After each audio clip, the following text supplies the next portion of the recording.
দর্শক মণ্ডলী, আজকে ডিজিটাল ওয়ার্ল্ড 2020 উপলক্ষে যে আমরা ওয়েবিনারগুলোর আয়োজন করেছি তার মধ্যে একটা অনেক ইম্পর্ট্যান্ট একটা ওয়েবিনার মিশন $5 বিলিয়ন সেটার বিষয়ে আমরা আজকে কথা বলবো। আপনারা জানেন যে আমাদের সরকারের তরফ থেকে আমাদের একটি এক্সপোর্ট টার্গেট রয়েছে। 2025-এর মধ্যে আমরা আইসিটি ইন্ডাস্ট্রি থেকে $5 billion software, IT enable services, digital devices ইত্যাদি আমরা রপ্তানি করে $5 বিলিয়ন উপার্জন করতে চাই। সে লক্ষ্যে আমরা কি করছি, আমাদের প্রস্তুতি কেমন, এখন আমাদের কি অবস্থা, এ সব কিছু বিষয়ে আমরা আজকে আলোচনা করব।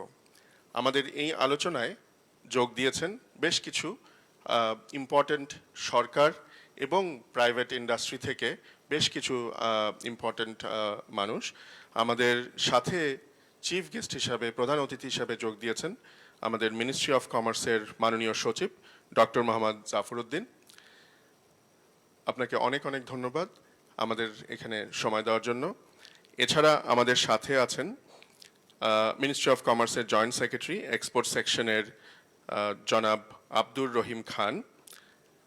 এছাড়া আছেন আমাদের মিনিস্ট্রি অফ ফরেন অ্যাফেয়ার্সের director, international trade and investment. এছাড়াও কিছুক্ষণ পরে আমাদের সাথে জয়েন করতে যাচ্ছেন এক্সপোর্ট প্রমোশন ব্যুরোর ভাইস চেয়ারম্যান মহোদয় জনাব AHM আহসান।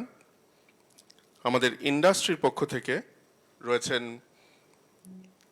আমাদের বাংলাদেশ কম্পিউটার সমিতির মাননীয় সভাপতি Mohammad Shahidul Munir, Bangladesh association of call centre and outsourcing বাক্কোর সভাপতি মহোদয় জনাব ওয়াহিদুর রহমান শরীফ, বেসিসের senior vice president miss Farhana এর রহমান। আমরা আমাদের এই সেমিনারে কিনোট প্রেজেন্টেশন আমরা একটি দেখব এবং এই কিনোট প্রেজেন্টেশনটি আমাদের দিবেন বেসিসের প্রাক্তন সভাপতি এবং ডেটা সফট তার এমডি জনাব মাহবুব জামান। আমরা কিনোট প্রেজেন্টেশনের আগে আমাদের মাননীয় প্রধান অতিথির আরেকটি এনগেজমেন্ট আছে। আমরা সবার আগে তার কাছ থেকে একটু জানতে চাই যে সরকার যে এই টার্গেটটি দিয়েছেন $5 বিলিয়ন 2025-এর মধ্যে, এ বিষয়ে সরকারের আর কি পরিকল্পনা রয়েছে, তার মন্ত্রণালয় থেকে কি ধরনের কাজ করা হচ্ছে এই এক্সপোর্টকে উৎসাহ দেওয়ার জন্য, এবং আমাদের প্রতি, ইন্ডাস্ট্রির প্রতি কোনো পরামর্শ যদি থাকে এ বিষয়ে আমরা তার কাছ থেকে শুনতে চাই। জনাব ডক্টর মোহাম্মদ জাফরউদ্দিন। ধন্যবাদ। আমি প্রথমেই ধন্যবাদ জানাচ্ছি আমাকে আমন্ত্রণ জানানোর জন্য। আজকে উপস্থিত বেসিসের প্রেসিডেন্ট মহোদয় জনাব সৈয়দ আলমগীর কবির, keynote speaker mister Mahbub Zaman,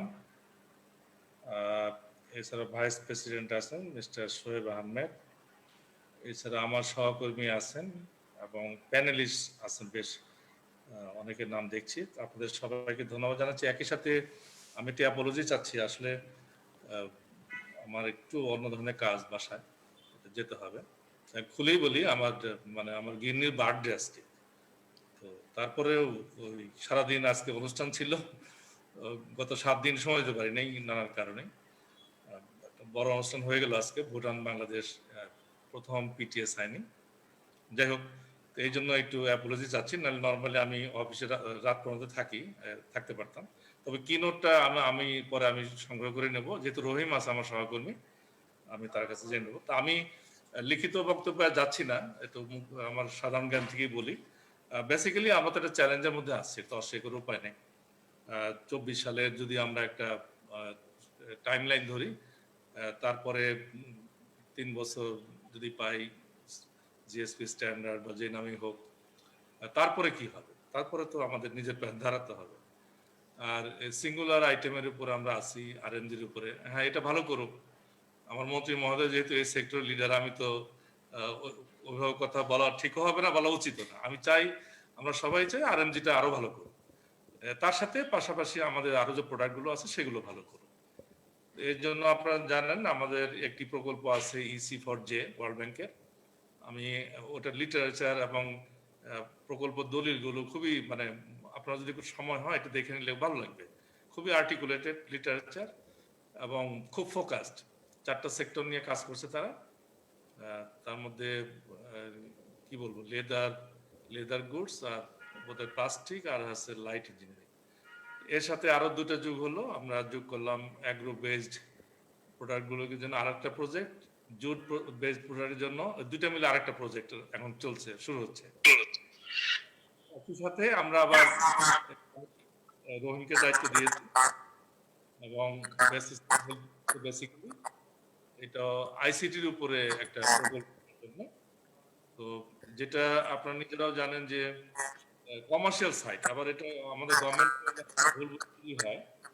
আমরা চাচ্ছি যে পার্টটা আপনাদের প্রোডাক্ট ইনোভেশন হবে কিভাবে করবেন সেই বিষয়ে সফটওয়্যার ওগুলো আমি যাচ্ছি না।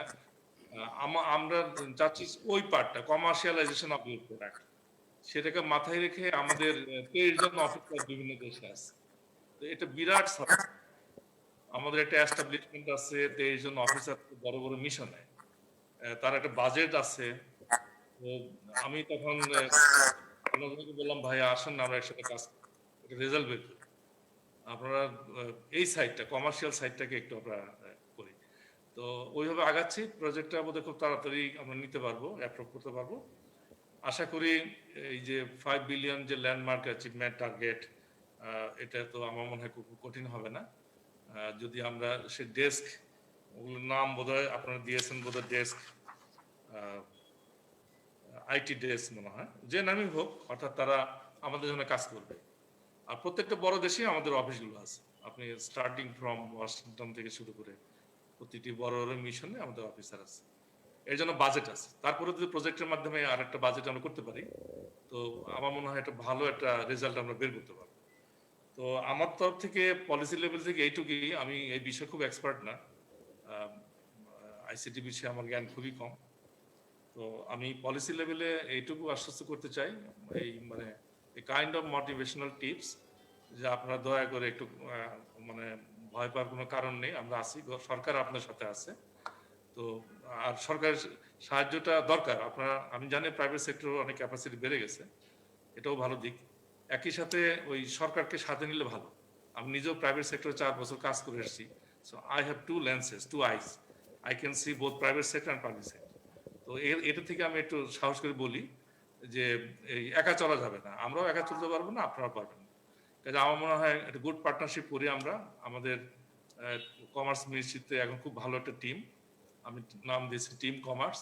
আমি নিজে একসময় খেলাধুলা করতাম, এই নামটা আমি দিয়েছি। কাজেই আসেন আমরা একসাথে কাজ করি। এই প্রজেক্টটা হেল্প করছে অলরেডি বেসিস। আরো যদি আপনাদের কারো কোনো মতামত, কি নোটটা আমি দেখবো, দেখে যদি আরো কিছু ইনপুটস পাই। ইভেন আজকে রহিম কানেক্টেড আছে, ইপিবির আসান থাকবে, আমি অনুরোধ করব তারাও এই বিষয়গুলো নোট নিবে, নোট নিয়ে যাতে প্রজেক্টের প্রোফাইলটাকে আমরা সমৃদ্ধ করতে পারি, ডেলিভারেবল গুলো যেন সমৃদ্ধ করতে পারি। এই আর আমি আর বেশি বক্তব্য দীর্ঘায়িত করব না। ওয়ান্স এগেন আমি অ্যাপোলজি চাচ্ছি, আপনাদের সাথে থাকতে পারলে ভালো লাগতো। সব সুন্দর মুখ, সুন্দর চেহারা, ভাইব্রেন্ট চেহারা, তো থাকতে পারলে ভালো হতো সব। তো আপনাদের সবাইকে ধন্যবাদ জানিয়ে আমার বক্তব্য শেষ করছি। ইনশাআল্লাহ আবার দেখা হবে। ধন্যবাদ। আর ভাবির জন্য শুভকামনা রইল আমাদের। ধন্যবাদ। শুভেচ্ছা। অনেক আমার অনেক ভাই, ধন্যবাদ। আমি মানে কি মানে অনুমতি নিয়ে ত্যাগ করছি আর কি। নিশ্চয়ই মানে ওরা অফিস নিশ্চয়ই ত্যাগ করছে। নিশ্চয়ই জাফর ভাই, থ্যাংক ইউ সো মাচ, আপনি সময় দিয়েছেন। আর আমাদের সবার তরফ থেকে ভাবির জন্য অনেক অনেক শুভেচ্ছা। ওই যে রহিমকে আমি রেখে দিলাম, রহিম থাকলো, জি, আর ইপিবির আহসান থাকবে, কোনো সমস্যা নেই। আপনারা ভালো ভালো পরামর্শ দেন। আমি বারবার যেটা চাচ্ছি যে এই সেক্টরে আমরা যতই বলি একটু জ্ঞান আছে, বেশি আছে, এগুলো বললে লাভ নেই। আপনারা আমাদেরকে হেল্প করেন, আপনাদের জ্ঞান গরিমা দিয়ে আমাদের হেল্প করেন, রেজাল্ট বের করি আমরা দেশের জন্য, মানুষের জন্য। ধন্যবাদ। অনেক অনেক ধন্যবাদ। আমরা আমাদের প্রধান অতিথির কাছ থেকে শুনলাম খুব ইম্পর্ট্যান্ট একটা কথা উনি বলেছেন, যে আমাদের কিন্তু এখন একটা মোটামুটি আমরা খুব ডিপেন্ডেন্ট আমাদের আরএমজি ইন্ডাস্ট্রির উপরে, আমাদের এক্সপোর্টটা। সো ইটস লাইক আমাদের মেজরিটি আমাদের সিংহভাগ যে রপ্তানি হয় তার সিংহভাগই হচ্ছে আমাদের তৈরি পোশাক থেকে আসে। কিন্তু যেটি প্রধান অতিথি মহোদয় বললেন যে আমাদের 2024-এর পরে হয়তো এই সুবিধাটা আমরা পাবো না, আমাদের বিভিন্ন ধরনের যে সুবিধা আমরা পাই অনুন্নত দেশ হিসাবে বা ডেভেলপিং কান্ট্রি হিসাবে সেটা আমরা পাবো না আমরা যখন একটা গ্র্যাজুয়েট করব, আমাদের আমাদের ইকোনমি যখন গ্র্যাজুয়েট করবে। সো আমাদের এজন্য এখন থেকে এক্সপোর্ট ডাইভার্সিফিকেশনের কথা চিন্তা করতে হবে যে নতুন আর কি কি ধরনের প্রোডাক্ট বা সার্ভিসেস আমরা রপ্তানি করতে পারি। আমাদের যে 16 কোটি 17 কোটি মানুষের দেশে সবচেয়ে বড় সম্পদ হচ্ছে আমাদের জনসম্পদ, এবং এই জনসম্পদের আরেকটা আমাদের অ্যাডভান্টেজটা হচ্ছে যে আমাদের জনগোষ্ঠীর অ্যাভারেজ যে বয়স সেটি কিন্তু 28 বছরের নিচে, অর্থাৎ একটা খুব ভাইব্রেন্ট তরুণ জনসমাজ রয়েছে আমাদের, এবং এরা কিন্তু যথেষ্ট মেধাবী। সো এই মেধা সম্পদকে আমরা কাজে লাগিয়ে যদি আইটি এবং আইটি এনেবল সার্ভিসেস, সফটওয়্যার, এই ধরনের যে তথ্য প্রযুক্তি রিলেটেড যে প্রোডাক্টগুলো আছে বা সার্ভিসেসগুলো আছে সেগুলো যদি আমরা রপ্তানি করতে পারি তাহলে কিন্তু আমরা আমাদের বিশ্বের বুকে একটা ভালো স্থান করে নিতে পারবো বলে আশা করছি। সো এ বিষয়ে আজকে আমরা একটি কিনোট প্রেজেন্টেশন শুনবো। আমাদের সাথে আমাদের এই স্টুডিওতেই আমার সাথে আছেন আমাদের বেসিসের সাবেক সভাপতি জনাব মাহবুব জামান, এবং উনি ডেটা সফটওয়্যারও কর্ণধার, বাংলাদেশের একটি অনেক পুরনো এবং অনেক বড় একটি সফটওয়্যার হাউস। মাহবুব ভাই, আপনার কাছ থেকে আমরা একটি কিনোট প্রেজেন্টেশন দেখতে চাই, এবং সেই কিনোট প্রেজেন্টেশনের পরে আমাদের সাথে যারা যুক্ত হয়েছেন প্যানেলে তাদের কাছ থেকে আমরা মতামত এবং পরামর্শ নেব। ধন্যবাদ আলমাস কবির।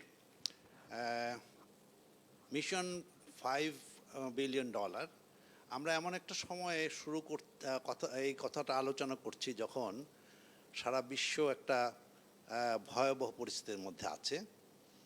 আমরা এখন মিলিয়ন মিলিয়ন শব্দটা শুনি সংক্রমণের জন্য, মৃত্যুর জন্য, এবং বিশ্বব্যাপী সেটা হচ্ছে, বাংলাদেশেও সেটা হচ্ছে, কিন্তু জীবন থেকে থেমে থাকে না। কাজে এর মধ্যেই আমাদের জীবন চলতে হয়, এবং সেখানে তো আমি দেখছি যে আমাদের একটা বিজ্ঞ প্যানেলিস্ট এবং উজ্জ্বল প্যানেলিস্ট গ্রুপ আছেন।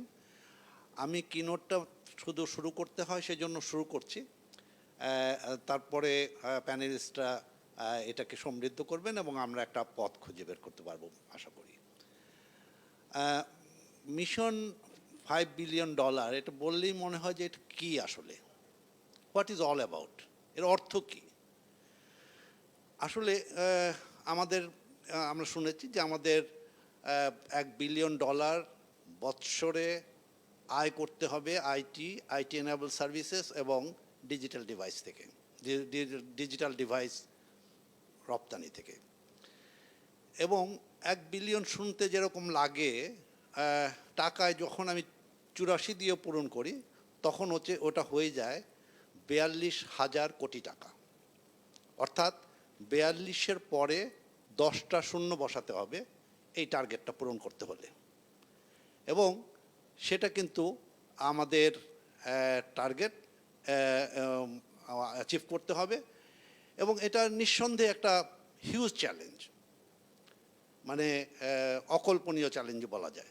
এবং প্রশ্নটা আছে যে এটা কি আসলে আদৌ সম্ভব? হ্যাঁ, অবশ্যই সম্ভব।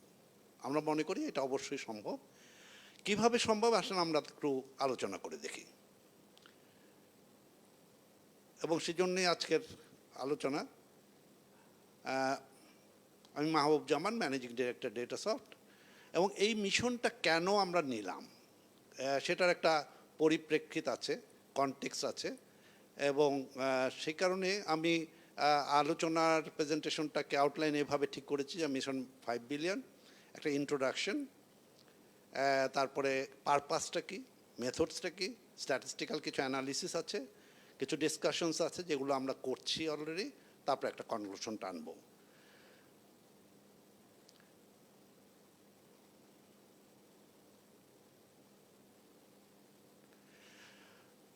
আসলে সামহাও এই মিশনটা আসার প্রেক্ষাপটটা হচ্ছে 2008 সালে আমাদের দেশের যে সরকার নির্বাচন হলো, নির্বাচনে বর্তমানে যারা সরকারে অধিষ্ঠিত আছেন তারা ডিজিটাল বাংলাদেশের একটি লক্ষ্য ঘোষণা করলেন এবং একটা রূপকল্প ঘোষণা করলেন।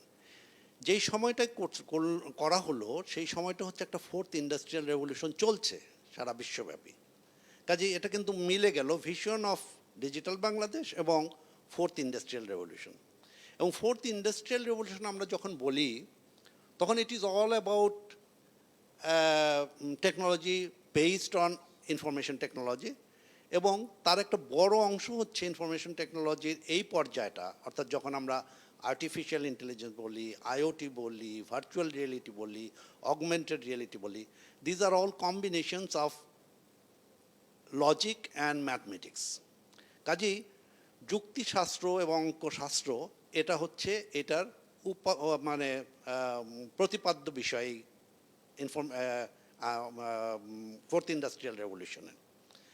এবং ইনসিডেন্টালি আমরা কিন্তু একটা রিচ হেরিটেজ বহন করি, we are strong in logic and mathematics, এবং সেটা প্রমাণিত। আমাদের বাংলাদেশ, দক্ষিণ ভারত, শ্রীলঙ্কা এরা লজিক এবং ম্যাথমেটিক্সে স্ট্রং, এটা প্রমাণিত সত্য। এবং আরেকটা জিনিস আছে যে এই সময় আমরা যাচ্ছি যখন বাংলাদেশে একটা যে জনসংখ্যা সেটা হচ্ছে ডিজিটাল ডেমোগ্রাফিক ডিভিডেন্ড দেওয়ার একটা জনশক্তি, অর্থাৎ আমাদের 66% পপুলেশন 28 বছরের নিচে। এই ডেমোগ্রাফিক ডিভিডেন্টের সুযোগ কিন্তু সবাই সবসময় পায় না। খুব কম দেশ খুব কম সময়ে এরকম একটা সুযোগ পেয়েছে। যেমন সাম্প্রতিককালে বললে 70-এর দশকে দুটি দেশ এরকম সুযোগ পেয়েছিল, একটা হচ্ছে সাউথ কোরিয়া আর একটা হচ্ছে নাইজেরিয়া। সাউথ কোরিয়া সেটাকে কাজে লাগাতে পেরেছে, তারা উন্নত দেশ হয়েছে, নাইজেরিয়া পারেনি, যে কারণে আজকে পর্যন্ত ভুগছে। এবং তৃতীয় কারণটা হচ্ছে যে আমাদের খুবই দুর্ভাগ্য যে এই সময়টায় শতাব্দীর একটা বড় ধরনের মহামারী, বিশ্বব্যাপী মহামারী যাকে অতিমারি বলা হয়, সেই প্যান্ডেমিক, কোভিড-19 প্যান্ডেমিক চলছে। এই প্যান্ডেমিক কিন্তু একদিকে আমাদের জন্য দুঃসহ, আমাদের জন্য অভিশাপ, অন্যদিকে এটা কিন্তু আমাদের আশীর্বাদ হতে পারে। কারণ আমরা ইতিহাস ঘাটলে দেখব যে প্যান্ডেমিকের ইতিহাস কিন্তু 1000 বছরের। তার মধ্যে গত 5 শতক যদি দেখি তাহলে প্রতি শতকেই কোনো না কোনো প্যান্ডেমিক এসেছে, কখনো পোলিও আকারে, কখনো ম্যালেরিয়া আকারে, কখনো ওলা ওঠা বা ডায়রিয়া আকারে। এবং প্রতিটা প্যান্ডেমিকের পরে বিশ্ব একটা নতুন সমাজ ব্যবস্থা পেয়েছে, নতুন মানে জীবন পেয়েছে, এবং সেটা হচ্ছে সামন্তবাদের উচ্ছেদ হয়েছে সেখানে। আমরা যদি দেখি শেক্সপিয়ারের যত অমর গাথা তৈরি হয়েছে সেটা কিন্তু প্যান্ডেমিকের সময়। আমরা যদি দেখি নিউটনের 3টা সূত্র, সেটাতে প্যান্ডেমিকের সময়। আমরা যদি দেখি আইনস্টাইনের রিলেটিভিটি থিওরি, সেটাও প্যান্ডেমিকের সময়। আমরা যদি বিথোফেনের পিস কনসার্ট, সেটাও প্যান্ডেমিকের সময়। কাজেই প্যান্ডেমিক কিন্তু নতুন জীবন নিয়ে আসে আমাদের এখানেও। আমাদের কিন্তু আমাদের জানতে অজান্তে আমরা একটা নতুন জীবনধারার মধ্যে অলরেডি প্রবেশ করেছি। আজকের এই আলোচনাটা আমাদের প্যানেলিস্টরা সবাই আছেন অনলাইনে, আমরা এখানে আলোচনা করছি, চিফ গেস্ট কথা বলে চলে গেলেন, এটাও কিন্তু একটা নতুন লাইফস্টাইলের মধ্যেই। এবং আমাদের কেনাকাটা, স্বাস্থ্য ব্যবস্থা সমস্ত ক্ষেত্রেই কিন্তু এই পরিবর্তনগুলো হয়ে যাচ্ছে। অনলাইন স্কুল হচ্ছে, অনলাইন অফিস হচ্ছে, অনলাইনে পার্ক হচ্ছে, 28টা হাইটেক পার্কের দিকে আগাচ্ছে। কাজেই এই ইন্ডাস্ট্রির মোবাইল, আমি বলেছি যে 16.5 কোটি, সবই 16.8 কোটি mobile phone users, 4G technology ইত্যাদি। এবং ইন্ডাস্ট্রির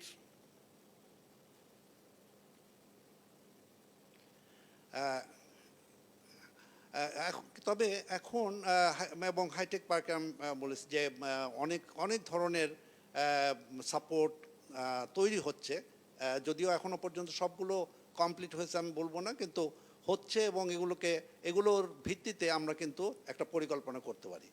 এই মুহূর্তে আমাদের সফটওয়্যার বা আইটিএস এক্সপোর্ট ট্রেন্ডটা হচ্ছে, যদি আমরা 2007-08 থেকে দেখি, তাহলে 24 মিলিয়ন থেকে শুরু হয়ে আমরা কিন্তু 1 বিলিয়ন টাচ করেছি 2017-18-তে।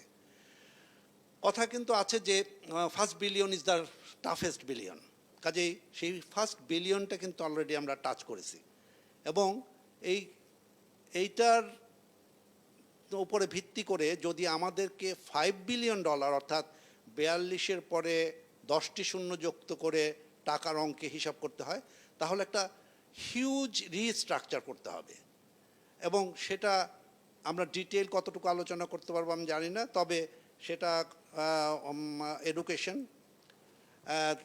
মানে শিক্ষার ক্ষেত্রে একটা বড় ধরনের রিস্ট্রাকচার করতে হবে। ইনোভেশন এন্টারপ্রেনারশিপ, সেটাকে প্রণোদনা দেওয়া, সেগুলোকে অর্গানাইজ করা, এবং সেখানে সরকারি বেসরকারি প্রতিষ্ঠান, ট্রেড অর্গানাইজেশনগুলো সেগুলোর যুক্ত হওয়া, রিসার্চ অ্যান্ড ডেভেলপমেন্টটাকে একটা ইস্যু করা, ক্যারিয়ার। আমরা কখনো কিন্তু ক্যারিয়ার বলতে হয় ডাক্তার না হয় ইঞ্জিনিয়ার বুঝতাম, কিন্তু এখন কিন্তু ক্যারিয়ার নানাভাবে গড়ে উঠছে। এমনকি নিশ্চয়ই আমাদের প্যানেলিস্টরা আলোচনা করবেন যে ফ্রিল্যান্সিং দিয়ে সেখানে যদি দেখেন তাহলে দেখা যাবে যে এমন কোনো কাজ নাই যেটা ফ্রিল্যান্সিং করা যায় না। হ্যাঁ, এবং প্রোগ্রামিং তো বটেই, আইটি রিলেটেড তো বটে, তারপরে এডিটিং, ফিল্ম ক্রিটিক করা থেকে শুরু করে সব কিছুই কিন্তু আউটসোর্সিংয়ে করা যায় এবং ফ্রিল্যান্সাররা করছে। হ্যাঁ, এটা একটা বিরাট দুনিয়া আমাদের সামনে কিন্তু চলে আসছে। ফাইন্যান্সিংয়ে একটা বড় ধরনের রিস্ট্রাকচার দরকার, কারণ আমাদের এখানে সফটওয়্যার কোম্পানিগুলো, আইটি কোম্পানিগুলো, আইটি ইনেবল সার্ভিসেসগুলো, তারা সবাই খুব স্মল এবং মিডিয়াম, অর্থাৎ মাস্টার এলসি আসছে, সেটার ব্যাক টু ব্যাক অনেকগুলো এলসি হচ্ছে, অর্থাৎ এন্টারপ্রেনার সাহস নিয়ে কাজটা শুরু করছে, এবং তার কিন্তু ইনভেস্টমেন্ট আছে অবশ্যই, কিন্তু ব্যাক টু ব্যাকের কল্যাণে ব্যাংকের সাপোর্ট পেয়ে কিন্তু একটা এই করেছে। এবং সেই কারণে আমরা দেখেছি যে digital device manufacturing and exporters, এটা নিয়ে একটা অ্যাসোসিয়েশনও গড়ে উঠছে, একটা প্রক্রিয়ার মধ্যে আছে। সেখানে আলোচনা করে দেখলাম যে নর্মালি যে এলসিগুলো, সেই এলসিগুলোকে যদি 360 ডিগ্রি ডেজ রিটায়ারমেন্ট পিরিয়ড করা যায়, তাহলে এখানে একটা ম্যাজিক্যাল ডেভেলপমেন্ট হতে পারে। সেটা আমরা বিস্তারিত হয়তো কোনো এক সময় আলোচনা করব, যে আমাদের ডিজিটাল ডিভাইস ম্যানুফ্যাকচারিং ইত্যাদির ক্ষেত্রে আমরা 360 এলসি, ব্যাক টু ব্যাক এলসির মতো 360 ডিগ্রি এলসি করতে পারলে হয়তো দেখা যাবে এইটা গার্মেন্টস যেভাবে গড়ে উঠেছে একটা কালের প্রবাহে, এইটাও কিন্তু গড়ে উঠবে। এবং চায়না যদি সারা পৃথিবীর ম্যানুফ্যাকচারিং হাব হতে পারে, ওয়াই নট বাংলাদেশ রিজিওনালি বা এশিয়াতে, এবং সেই লক্ষ্যে কিন্তু এইটা অগ্রসর হচ্ছে। ইনফ্রাস্ট্রাকচারের ক্ষেত্রে আমি বলেছি যে আমাদের এই আইটি এনেবল সার্ভিসেস এবং ডিজিটাল ডিভাইস ম্যানুফ্যাকচারিং এক্সপোর্ট, এটার জন্য দুই ধরনের ইনফ্রাস্ট্রাকচার দরকার। এক হচ্ছে ফিজিক্যাল ইনফ্রাস্ট্রাকচার, যেগুলো হাইটেক পার্ক হচ্ছে বা ইকোনমিক জোন হচ্ছে, আবার পাশাপাশি ইন্টারনেট বেসড ইনফ্রাস্ট্রাকচার, সেটাও কিন্তু আমাদের থার্ড ফাইবার অপটিক লাইনও লাগছে, স্যাটেলাইট কমিউনিকেশন হয়েছে। কাজেই সেদিক থেকে এই রিস্ট্রাকচারগুলো যদি প্রপারলি করা যায়, তাহলে দেখা যাবে যে আমরা হয়তো আমরা অবশ্যই এই লক্ষ্যটা অর্জন করতে পারব।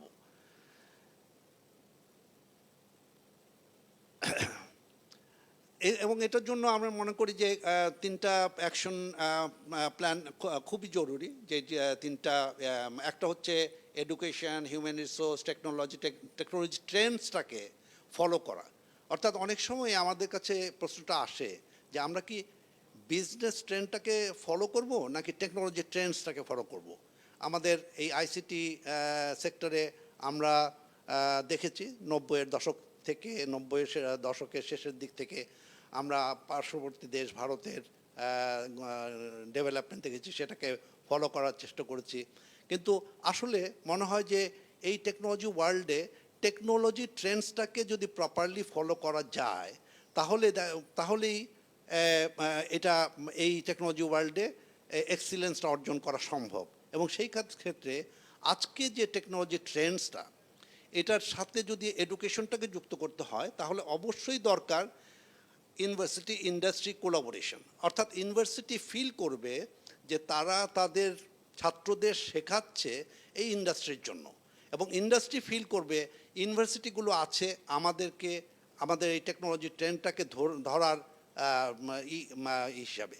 পাশাপাশি আমাদের একটা বড় কাজ হচ্ছে রিস্কিলিং অ্যান্ড ইনোভেশন অ্যান্ড আর&ডি। অর্থাৎ আমাদের যে মেইন স্ট্রিমের কোম্পানিগুলো আছে, যারা সফটওয়্যার তৈরি করছে, সফটওয়্যার সার্ভিসেস দিচ্ছে, আমরা পরে স্ট্যাটিস্টিক্সে যাব, এবং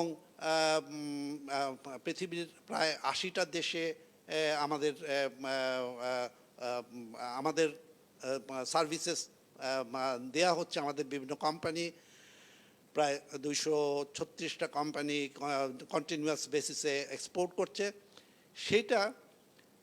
সেটাকে যদি রিস্কেলিং না করা যায়, তাহলে কিন্তু এই ধারাটা থাকবে না, এবং তার মধ্যে ইনোভেশন এবং আর&ডি না যুক্ত করতে পারলে আমরা কিন্তু কিছুদিন পরে ডাইনোসর হয়ে যাব।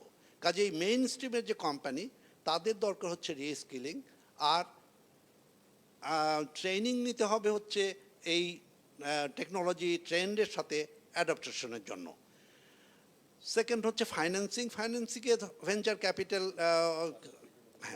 হ্যাঁ, venture capital, growth partner, merger and acquisition, joint venture, এই জিনিসগুলো কিন্তু আমাদের এই ইন্ডাস্ট্রিতে এখনও পর্যন্ত সে প্রমিনেন্টলি আসেনি, কিন্তু এই জিনিসগুলো কিন্তু আসবে, এবং আসার সম্ভাবনাগুলো কিন্তু আছে।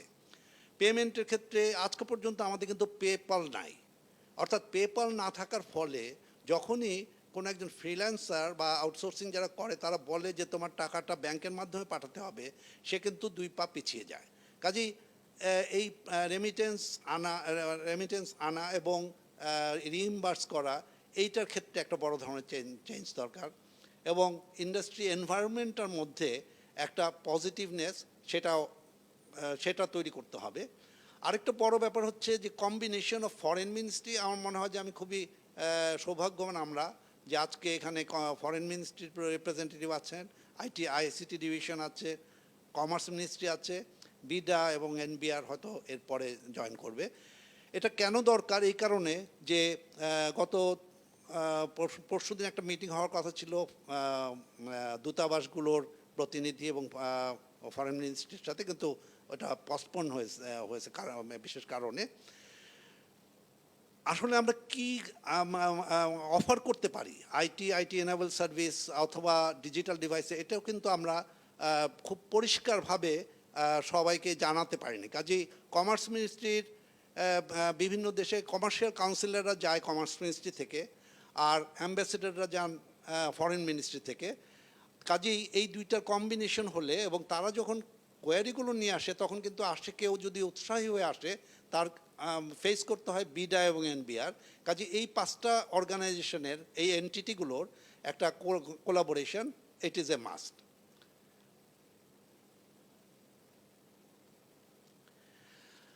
এরপর আমি মার্কেট সেগমেন্টেশনে যাই, কারণ আসলে আমার মনে হয় যে প্রথমে হচ্ছে বেসিসের অনুযায়ী, মানে তথ্য অনুযায়ী আমাদের এখনকার যে আর্নিং, তার 2% হচ্ছে কল সেন্টার থেকে, 17% কনসালটেন্সি থেকে, ডিজিটাল মার্কেটিং থেকে 2%, ই কমার্স থেকে 11%, হার্ডওয়্যার থেকে 5%, এবং সফটওয়্যার থেকে 50%।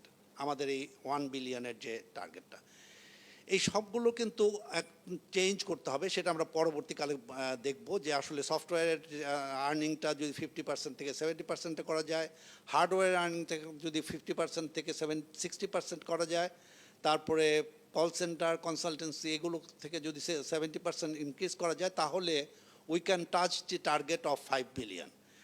ঠিক এই মুহূর্তে আমাদের দেশের লোকাল মার্কেটে এই ভার্টিক্যাল অ্যালাইনমেন্টটা হচ্ছে আরএমজি, টেলকো ইত্যাদিতে। সেটার ইম্পোর্টে খুব ইম্প্যাক্ট নাই, কিন্তু ইম্প্যাক্টটা আছে যে লোকাল মার্কেটে যদি আমি উপস্থিত না থাকি, তাহলে কিন্তু বাইরের সবাই যে বলবে যে বাংলাদেশে কাজ করতে আসবো, তা কিন্তু, বা বাংলাদেশ থেকে কিনবো, অর্থাৎ এক্সপোর্ট করা, সেটা কিন্তু হবে না। তবে একটা বড় কথা হচ্ছে যে বাংলাদেশটা একটা ইউনিক ব্র্যাভো বাংলাদেশ। নানা কারণে তার স্ট্র্যাটেজিক লোকেশন আমি এক্সপ্লেন করতে চাই না, কন্টিনিউয়াস একটা র্যাপিড ইকোনমিক গ্রোথ। আমরা গত 7 বছর যাবৎ জিডিপি ইনক্রিজ করতেছে, এবং সেটা যেই দেশটা 72 সালে তলাবিহীন ঝুড়ি হিসাবে চিহ্নিত ছিল, বাস্কেট কেস হিসাবে, সেই দেশটা এখন one of the fastest growing economy হিসাবে চিহ্নিত গ্লোবালি। তারপরে ইন্টারনেট ইউজারের ইনক্রিজ করতেছে, ট্রেড অ্যাগ্রিমেন্টসগুলো হচ্ছে, এবং আজকেও একটা ভুটানের সাথে ট্রেড অ্যাগ্রিমেন্টস হলো। ইয়াং স্কিল ওয়ার্কফোর্স আমাদের এখানে আছে, গ্রোয়িং পপুলেশন, সেটাও ইয়াং পপুলেশনকে করবে। কম্পিটিটিভ লেবার কস্ট আমাদের এই রিজিওনালি আমাদের লেবার কস্টটা ভেরি মাচ কম্পিটিটিভ, এবং ফরেন ইনভেস্টমেন্টের ক্ষেত্রে অনেকগুলো ওপেন সৈনিক হতে পারে। এফডিআই গ্রোথও হচ্ছে কন্টিনিউয়াসলি। এখন আমার ধারণা যে এটা 2016 পর্যন্ত, এরপরে আরও অনেক বেশি বেড়েছে, এবং এই ইন্টারনেট সাবস্ক্রাইবার্সও ক্রমান্বয়ে বাড়ছে, এবং 18 পর্যন্ত। এখনও পর্যন্ত আমাদের মেজর বিজনেস সেক্টরস হচ্ছে আরএমজি, তারপর ইনফ্রাস্ট্রাকচার, পাওয়ার সেক্টরে আমরা অনেক ডেভেলপ করেছি, এবং আমরা ফোর্থ টার্গেট করছি হচ্ছে ইনফরমেশন এবং কমিউনিকেশন টেকনোলজি। এবং এই ইনফরমেশন কমিউনিকেশন টেকনোলজিতে আমরা মনে করি যে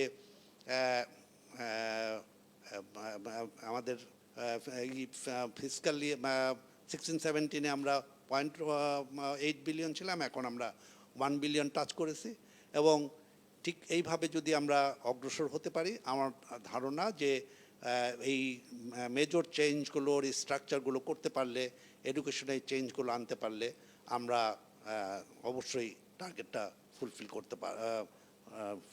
করতে পারবো। আমাদের এখানে ম্যানুফ্যাকচারিং অ্যাসেম্বলিও, এখানে আইসিটি, মেশিন লার্নিং, আইওটি, এমনকি স্ক্যাডার কাজ হচ্ছে, এখানে ল্যাপটপস তৈরি হচ্ছে, স্মার্ট ক্রাউড ট্রাফিক কন্ট্রোল তৈরি হচ্ছে। এখান থেকে বিভিন্ন দেশে, এমনকি জাপানের জনসন কন্ট্রোল হিটাচির এখনকার সবচেয়ে state of the art products aircraft pro, সেটা কিন্তু বাংলাদেশ সহ মাল্টি ন্যাশনাল 5টা কোম্পানির 5টা দেশের রিসোর্সেস তৈরি করেছে। এটা একটা আমাদের গর্ব যে জাপানের মতো জনসন কন্ট্রোল হিটাচির সাথে আমরা কাজ করছি। Japan is coming in a very big way, এবং সেইটা কিন্তু আমাদের একটা বড় আছে। আমি এখন প্রায় শেষ করে আনছি যে আমাদের ওয়ে ফরওয়ার্ডের যে ক্ষেত্রে চ্যালেঞ্জেসটা এই জন্য যে আসলে আমাদের অনেকগুলো পলিসি আছে হুইচ আর ভেরি প্রোগ্রেসিভ, এবং আমাদের পলিসিগুলো অন্যান্য দেশের জন্য অনেক সময় হিংসার কারণও হয়, হ্যাঁ, কিন্তু ইমপ্লিমেন্টেশনের ক্ষেত্রে আমরা গিয়ে অনেক সময় অনেক হোঁচট খাই। কাজেই এই পলিসিগুলো এবং নতুন কিছু পলিসি অ্যাডপ্ট করে সেগুলোকে ইমপ্লিমেন্টেশন করা, এডুকেশন পলিসির ক্ষেত্রে, সিস্টেমের ক্ষেত্রে চেঞ্জ করা, প্ল্যান একটা লিপফ্রগ জাম্প দিতে হবে। আমাদের টেকনোলজির আমাদের যেই টেকনোলজি, এই ক্ষেত্রে আমরা যদি মনে করি যে আমরা এখনও পর্যন্ত যা হচ্ছে সেটাকে আমরা শুধু ফলো করব, তাহলে আমরা কখনোই এই টার্গেট টাচ করতে পারবো না।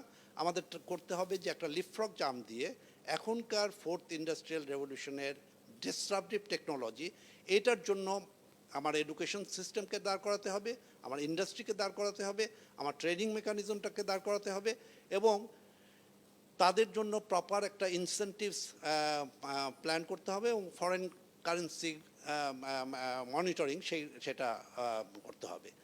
এবং এই চ্যালেঞ্জগুলোকে ক্ষেত্রে আমাদের কতগুলো লিমিটেশনস আছে, যেমন এক্সপোর্ট যদি আমরা করতে চাই, ওয়ান সাইজ ফিট অল এইভাবে কিন্তু হবে না। আমরা মনে করি যে এটার জন্য একটা শর্ট টার্ম, মিড টার্ম এবং লং টার্ম স্ট্র্যাটেজি করতে হবে, এবং এইটা রিজিয়ন অনুযায়ী যে নর্থ আমেরিকা এবং কানাডায় আমরা এক্সপোর্ট করব, কিন্তু এক্সপোর্ট করার জন্য একটা বড় কাজ হচ্ছে আমাদের একটা এনআরবি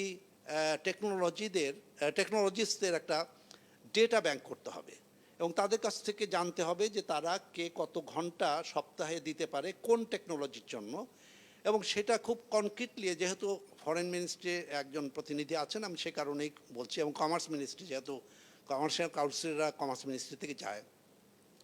ইউরোপের ক্ষেত্রে স্ক্যান্ডিনেভিয়ান কান্ট্রি, বিশেষ করে স্ক্যান্ডিনেভিয়ান কান্ট্রি, সেখানে এক ধরনের পলিসি, অর্থাৎ আমরা software and software services provide করব। ইস্ট ইউরোপিয়ান কান্ট্রিতে কিন্তু ভিন্ন, সেখানে হচ্ছে কোলাবোরেশন করতে হবে। ইস্ট ইউরোপিয়ান কান্ট্রি, বিশেষ করে রোমানিয়া, বুলগেরিয়া, এস্তোনিয়া, এই কান্ট্রিগুলোর সেখানে কিন্তু ফরেন মিনিস্ট্রির দায়িত্বটা ভিন্ন, কমার্শিয়াল কাউন্সিলের দায়িত্বটাও ভিন্ন। আফ্রিকার কান্ট্রিতে আবার আরেক রকম ভিন্ন, সেখানে হচ্ছে মোবাইল ফাইন্যান্সিয়াল সার্ভিসেস আমরা এক্সপোর্ট করতে পারি, আমরা আইওটি ডিভাইসেস এক্সপোর্ট করতে পারি, আইওটি সলিউশনস এক্সপোর্ট করতে পারি, আমরা ডিজিটাল ডিভাইস এক্সপোর্ট করতে পারি। জাপানে একদম আরেকটা অন্যরকম, সেখানে একটা জাপানে একটা আইটি ডেস্ক করতে হবে। আমরা যেমন বেসিস একটা জাপান ডেস্ক তৈরি করেছি, সেরকমভাবে জাপানটাকে ভিন্নভাবে। ঠিক সাউথ ইস্ট এশিয়ান কান্ট্রিগুলোতে একটু আরেক রকম ভিন্ন। লাওস, ক্যাম্বোডিয়া, মায়ানমার, এইসব জায়গায় আমাদের ডিজিটাল ডিভাইসেস আমরা এক্সপোর্ট করতে পারি।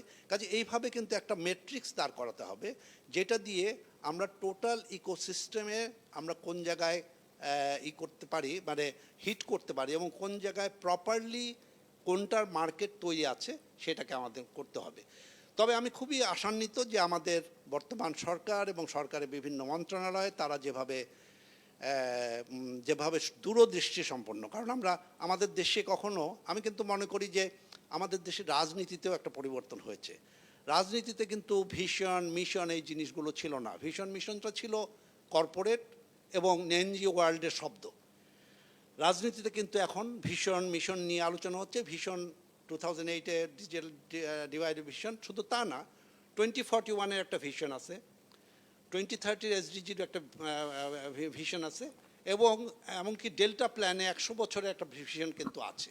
কাজেই আমরা খুব গর্বিত। আমরা যারা মুক্তিযুদ্ধ করেছি, অনেকে হয়তো মনে করেন যে, অনেকে আমাদের জিজ্ঞেস করে যে আপনারা কি এরকম বাংলাদেশে চেয়েছিলেন? আমি বলি যে হ্যাঁ, অবশ্যই এরকম বাংলাদেশ, তবে মাঝখানে আমরা 40 বছর হারিয়ে ফেলেছি, দ্যাট ইজ ডিফারেন্ট। কিন্তু আমরা এখন যেই ধারায় অগ্রসর হচ্ছে, সবাই কিন্তু এটা নিয়ে আলোচনা করে, সারা দুনিয়াব্যাপী কিন্তু ফাস্টেস্ট গ্রোয়িং ইকোনমি। এমনকি শুধু একটা ছোট্ট গল্প না বলে পারি না, আমরা যাদেরকে ইনহেরিট করি অর্থাৎ পাকিস্তান, সেগুলো সম্পর্কে অনেক মজার গল্প আসে। ইদানিং পাকিস্তানের একটা মেইন ডিসকাশন হচ্ছে বাংলাদেশের এত উন্নতি কেন হচ্ছে, কীভাবে হচ্ছে। পাকিস্তানে কিছুদিন আগে ভীষণ বিতর্ক হলো, তাদের পার্লামেন্টে আলোচনা করে, বিতর্ক করে, ফ্রান্সে তাদের রাষ্ট্রদূতকে অবশ্যই ফেরত আনা হবে কি হবে না তা নিয়ে বিতর্ক। যারা প্রগতিশীল তারা বলছে না, ফেরত আনা ঠিক হবে না, ওখানে থাকুক।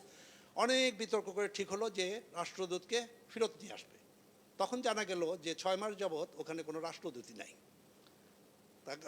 কাজেই তারা যেই পার্লামেন্টে যে আলোচনা করলেন, এত কিছু করলেন, কাজে এই একটা লেগেসি কিন্তু আমাদের ছিল। সেই জায়গা থেকে আমরা যেই জায়গায় এসেছি, সেটা আমরা মনে করি যে এটা একটা বড় ধরনের উল্লম্ফন দিয়ে আমরা এসেছি। এবং এখন আমরা মেড ইন বাংলাদেশের কথা চিন্তা করছি, ম্যানুফ্যাকচারিং অ্যাসেম্বলির কথা চিন্তা করছি। আমরা ওই যে টার্গেটটা বলেছিলাম যে সফটওয়্যার সার্ভিসেসে আমাদের এখন 50% আছে আমাদের আর্নিংয়ের, সেটাকে 70% উন্নীত করতে হবে। IT enable services, BPO, call centre, সেটাকে 60% অফ দি আর্নিং যদি করতে পারি। আর ডিজিটাল ডিভাইসটা বলা যায় যে এটা একটা ম্যাজিক্যাল ডেভেলপমেন্ট হতে পারে, it can earn 70% of the $5 billion। তো সেটা সম্ভব বলেই আমি মনে করি। এবং শেষ কথা হচ্ছে, আসলে আমরা যারা 60-এর দশকে তরুণ ছিলাম, আমরা ভাবতাম যে আমরাই বোধহয় বাংলাদেশের সবচেয়ে সৌভাগ্যবান প্রজন্ম। কারণ আমরা 69-এর গণঅভ্যুত্থান দেখেছি, আমরা মানে 60-এর দশক দেখেছি।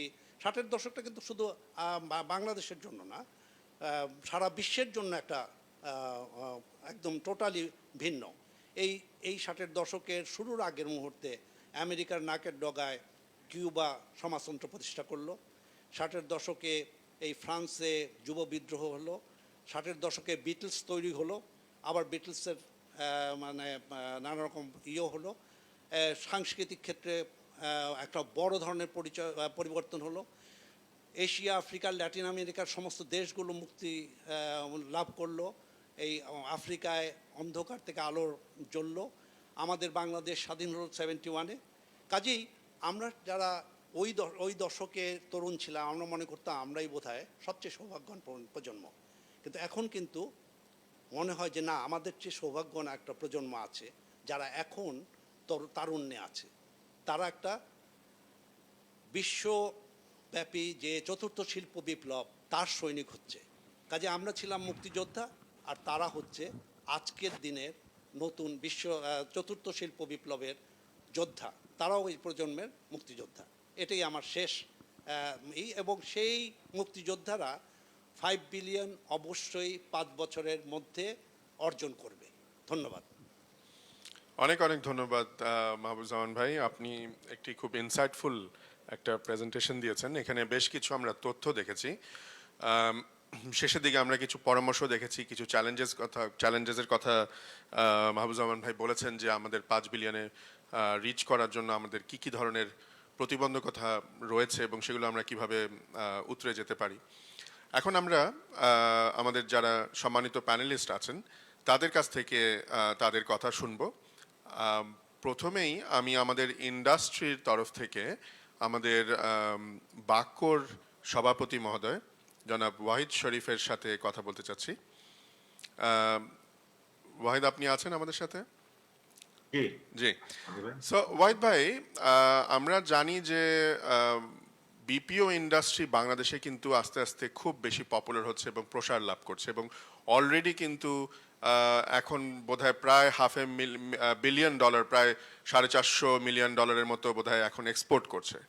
সো কি কি ধরনের কাজ আপনারা করছেন এই ইন্ডাস্ট্রিতে, সেটা যদি একটু আমাদের সবার সাথে শেয়ার করেন তাহলে সবার একটা আইডিয়া হবে যে আমরা বিপিও বলতে কি বুঝাই এবং আর কি কি ধরনের নতুন ধরনের কাজ আমরা এইভাবে বিপিওর মধ্যে নিয়ে আসতে পারি, আউটসোর্সিং এর মধ্যে নিয়ে আসতে পারি।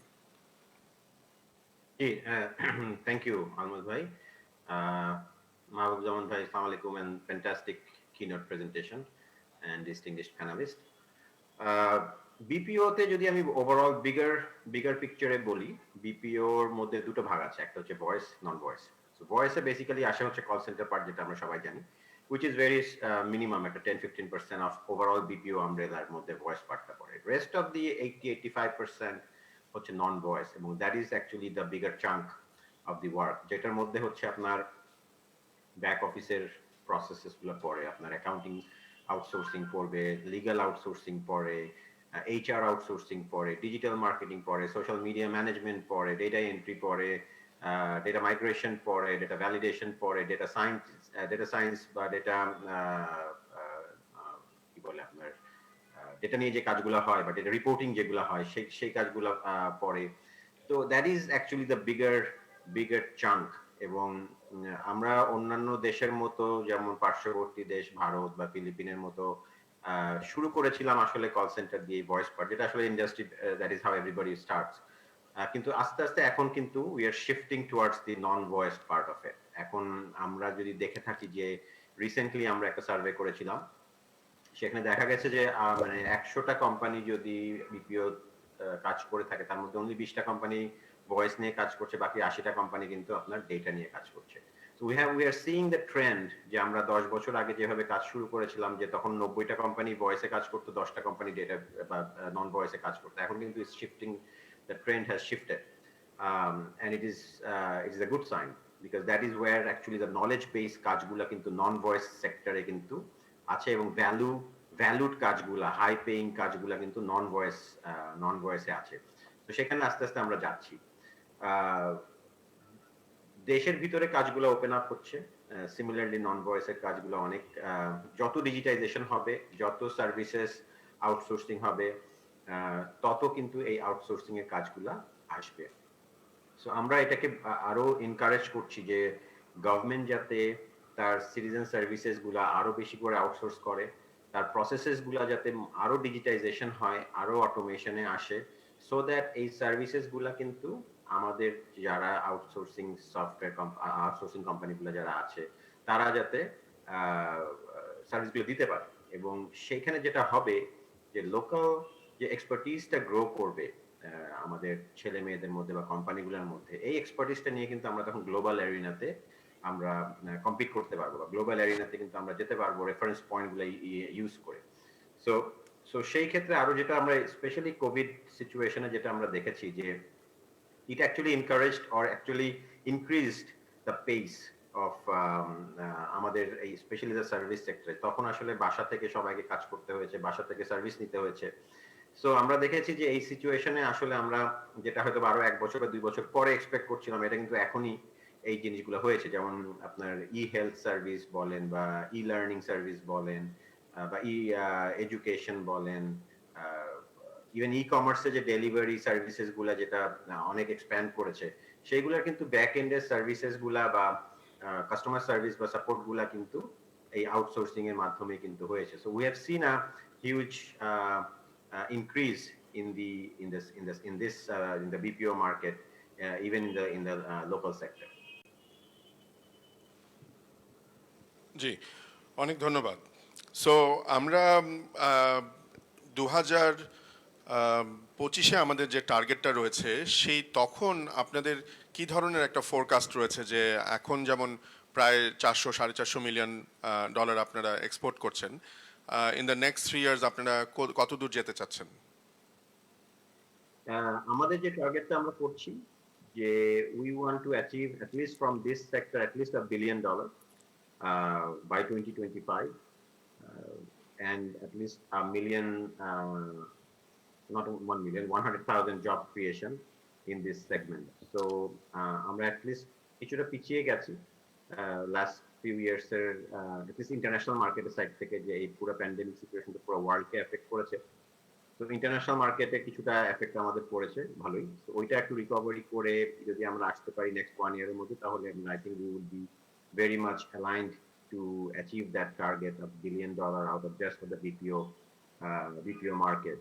But সেখানেও আসলে কিছু চ্যালেঞ্জেসও আছে, যে চ্যালেঞ্জগুলো আমরা এখন ফেস করছি সেটাও একটু কিছু কোরিলেশন আছে, যে আমরা যদি সেই চ্যালেঞ্জেসগুলো যদি মিটিগেট করতে পারি, maybe we will achieve that even sooner, even faster. এখানে কিছু জামান ভাই কিছু ভালো পয়েন্ট উঠিয়ে আনছেন কিনোতে, যে পলিসি লেভেলে কিছু চ্যালেঞ্জেস আছে, স্কিল সেটে কিছু চ্যালেঞ্জেস আছে। রাইট, আমরা যদি আমাদের সেই সুযোগগুলোকে ঠিকমতো কাজে লাগাতে পারি, এবং আপনি খুব ঠিক রাইটলি বলেছেন যে আমরা আসলে যেই গতিতে এগোচ্ছিলাম এই 2020-তে এই কোভিড প্যান্ডেমিকের কারণে কিন্তু আমরা কিছুটা হলেও বাধাগ্রস্ত হয়েছি, এবং এটা শুধু বাংলাদেশ না, সারা পৃথিবীতে কিন্তু এই বাধাটা এসছে। সো আমরা আমাদের যে 5 বিলিয়ন টার্গেটের দিকে এগোচ্ছিলাম, এবছরে আমরা যেটা ভেবেছিলাম যে এটা প্রায় 1.5 বিলিয়নের কাছাকাছি হবে, সেটা কিন্তু হয়নি, আমরা 1 বিলিয়নের মধ্যেই রেখেছি। কিন্তু আমাদের সেই যে টার্গেট, যেটা 25-এর টার্গেট, 2025-এর টার্গেট, সেটা আমরা ঠিক রেখেছি, এবং আমাদের দৃঢ় বিশ্বাস যে এটা আমরা অ্যাটেন্ড করতে পারবো। বিকজ আরেকটা কারণ যেটা আমরা আমাদের কিনোট স্পিচেও শুনলাম, যে প্যান্ডেমিক কিন্তু আমাদের জন্য একটা সাপে বড় হয়েছে, স্পেশালি আইটি ইন্ডাস্ট্রির জন্য, এবং অনেক নতুন ধরনের সুযোগ সৃষ্টি হচ্ছে, অপরচুনিটি সৃষ্টি হচ্ছে, এবং সেগুলোকে যদি আমরা ঠিকমতো কাজে লাগাতে পারি, যেটা আপনিও বললেন, তাহলে কিন্তু আমাদের ওই যে মিশন 5 বিলিয়ন রয়েছে, সেটা পৌঁছতে কিন্তু আমাদের কোনো অসুবিধা হওয়ার কথা না। আমার একটু প্রশ্ন আছে জাস্ট জানার জন্য, আপনারা টেকনোলজিক্যাল কি চ্যালেঞ্জ, মানে গ্রোথের ক্ষেত্রে টেকনোলজিক্যাল চ্যালেঞ্জটা কি এবং হিউম্যান রিসোর্স প্রাপ্তির দিক থেকে চ্যালেঞ্জটা কি? রাইটলি সেড, আমাদের তো human resource actually one of the biggest challenge যেটা আমরা আমাদের ইন্ডাস্ট্রিতে ফেস করি। যেহেতু আমাদের ইন্ডাস্ট্রি বিভিন্ন ধরনের ব্যাকগ্রাউন্ডের ছেলে মেয়েকে নিয়ে কাজ করে, but we need the soft skill, the basic skill, the communication skill, যেটা আসলে অলমোস্ট মিসিং বললেই চলে। Analytical skill, another skill set. তো আমরা তো অনেকদিন থেকেই বলে আসছি যে একাডেমিয়া এন্ড ইন্ডাস্ট্রি কোলাবোরেশন, আমাদের কারিকুলাম, আমাদের টিচার্স ট্রেনিং, এই জায়গাগুলোতে আমাদের করে হাত দিতে হবে। সেকেন্ডারি প্রাইমারি লেভেল এডুকেশনে হাত দিতে হবে, তাদের টিচার্সদের কোয়ালিটি অফ টিচিং বা অ্যাক্রেডিটেশন বা সার্টিফিকেশন। তো এই জায়গাগুলোতে আমাদেরকে কিন্তু হাত যদি আমরা না দিই, আমি যদি একটা এক্সাম্পল দিই, আজকে যদি আমি আমার প্রাইমারি এডুকেশন সিস্টেমে কোনো চেঞ্জ আনি, আমি এটা রিফ্লেক্ট পাবো হয়তো 15 বছর, বাট 15 বছর পরে কি আমি সেই মার্কেটটা থাকবে? 15 বছর পরে 15 বছর পরের স্কিল সেট তো আমি জানি না এখন কি হবে। আমি এখনকার স্কিল সেট হিসাবে বলছি আমার এই লোক লাগবে, কিন্তু আমার সেই লোকটা নাই। কিন্তু 15 বছরের পরে কিন্তু আপনার ফোর্থ ইন্ডাস্ট্রিয়াল রেভলিউশন আসছে, ডিফারেন্ট স্কিল সেট আমাদের এখানে চলে আসতেছে। তো আমাদেরকে খুব কুইকলি মুভ করতে হবে on the skill set, the how fast we can train these young people that coming out of universities and colleges. So it's a huge scarcity, and I'm sure it is not in only আমাদের BPO industry. I'm sure in the overall ITS industry that we are all facing the similar challenges. Another challenges হচ্ছে আপনার আমরা যেটা face করছি, কিছু technological challenges কিন্তু এখনো আছে। যেহেতু আমি যদি ঢাকার বাইরে চিন্তা করি, আমি ঢাকায় বসে যে ধরনের সার্ভিসেস পাচ্ছি বা যে ধরনের কস্টে সেই সার্ভিসটা পাচ্ছি, ঢাকার বাইরে গেলে কিন্তু আমি সেই কস্টে বা সেই সিমিলার সার্ভিস পাচ্ছি না। তো আমি যদি, আর Dhaka is getting very expensive city too, আমি যদি কম্পিট করতে চাই আমাদের পার্শ্ববর্তী দেশ বা ফিলিপিন বা শ্রীলঙ্কার সাথে, we are very expensive on the infrastructure side যদি ঢাকাতে আমি কম্পিট করি। তো আমাকে ঢাকার বাইরে যেতেই হবে to become being competitive with my international competitors. কিন্তু সেখানে যখনই যাচ্ছি দেখছি যে রিসোর্স তো definitely a problem, but infrastructure সাইডেও কিন্তু এখনো আমাদের কিছুটা ল্যাকিং আছে কোয়ালিটি অফ সার্ভিসের সাইড থেকে এবং সিমিলারলি কস্টিং এর সাইড থেকে। তো আমার মনে হয় এই দুইটা জায়গাতে আমাদের একটু নজর দেওয়া উচিত। জি, ওয়াহিদ ভাই, আপনি মানে হোল্ড দ্যাট থট, এ বিষয়ে আমরা ইনফ্যাক্ট স্কিল ডেভেলপমেন্ট এবং ইনফ্রাস্ট্রাকচার নিয়ে আমরা আবার একটু কথা বলবো। আমি জানি আপনাকে হয়তো কিছুক্ষণ মধ্যে চলে যেতে হবে, কিন্তু আমি আপনার কাছে আবার ফিরে আসবো আপনি যাওয়ার আগে। এখন আমি একটু আমাদের বেসিসের সিনিয়র সহসভাপতি ফারহানা রহমানের কাছ থেকে শুনতে চাচ্ছি। বেসিস, আমরা তো যেটা আমাদের প্রধান অতিথি মহোদয় প্রথমেই বলেছিলেন যে আমাদের এক্সপোর্ট ডাইভার্সিফাই করতে হবে, এবং সেই কারণে কিন্তু সরকার আইটি ইন্ডাস্ট্রিকে একটা ফোকাস দিয়েছেন, এবং একই সাথে আমরা আমাদের এক্সপোর্ট ডেস্টিনেশনটাকেও আরও বাড়াতে চাই। সো বেসিস এ ব্যাপারে কাজ করে যাচ্ছে এক্সপোর্ট ডেস্টিনেশন বাড়ানোর ব্যাপারে। সেই কার্যক্রমের ব্যাপারটা যদি আপনি একটু খুলে বলেন তাহলে সবাই এটা আরো ভালো করে জানতে পারবে, এবং তাহলে হয়তো অনেকেই যারা এ নিয়ে চিন্তা ভাবনা করছেন তারা হয়তো, এবং সরকার থেকেও এখানে আছেন, পররাষ্ট্র মন্ত্রণালয় থেকে আছেন, তারাও আর কি এ বিষয়ে আরেকটু বেশি ভালোভাবে জানতে পারবেন যে আমরা বেসিস ও কোন কোন দেশ কোন কোন রিজিয়ন নিয়ে চিন্তা করছি, কেন করছি, এই বিষয়ে যদি একটু আপনি বিস্তারিত বলেন। ধন্যবাদ আলমাস ভাই। আজকের অনুষ্ঠানের প্রধান অতিথি ডক্টর মোহাম্মদ জাফর উদ্দিন এবং সম্মানিত প্যানেলিস্ট বৃন্দ, যে বিষয়গুলো আজকে মূল প্রবন্ধে উঠে এসছে খুবই গুরুত্বপূর্ণ। আমি আজকের কিনোট স্পিকারকে বিশেষভাবে ধন্যবাদ দিতে চাই এত ইনফরমেটিভ একটা প্রেজেন্টেশন আমাদের সামনে তুলে ধরার জন্য। বেসিসে এক্সপোর্ট নিয়ে আসলে একদম অনেক বছর ধরেই কাজ করছে। সেই কাজের মধ্যে যে পরিবর্তনটা এসছে, সেই পরিবর্তনের জায়গাটা আমি শুরুতে একটু বলতে চাই।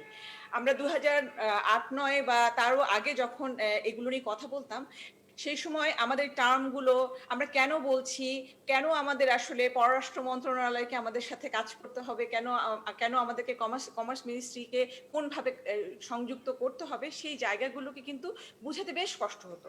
কিন্তু আমি বর্তমান সরকারকে সেই ধন্যবাদটা অবশ্যই দিতে চাই যে গত 10 বছর ধরে আমরা যে অ্যাক্টিভিটিগুলো করেছি, এই ডিজিটাল বাংলাদেশ তৈরি নির্মাণের জন্য আমরা যে ধরনের অ্যাক্টিভিটিগুলো সারা দেশে করেছি, শুধু সরকারি মহলে না, বেসরকারি মহল এবং সব জায়গায়, যে ইভেন আমাদের দোকানপাটও এখন কিন্তু ছোট ছোট সফটওয়্যার ব্যবহার করছে, এগুলো সবই কিন্তু আমাদের এই সরকারি ডিজিটাল বাংলাদেশের যে একটা রূপকল্প, সেটাকে মাথায় রেখে এবং অ্যাক্টিভিটিগুলোকে দিয়েই কিন্তু হয়েছে। কোভিড সিচুয়েশনে আমরা দেখেছি যে আমরা জুমে সংযুক্ত হয়ে সবাই মিটিং করছি, সরকারি লোকজনও যেভাবে যুক্ত হচ্ছে, আমাদের বেসরকারি সবাই কিন্তু আমরা সংযুক্ত ছিলাম, এবং ইন্টারনেট কানেক্টিভিটি যে কোন লেভেল পর্যন্ত আছে, কতটুকু আছে, আমরা কিন্তু বেশ ভালো বুঝতে পেরেছি সেই সময়।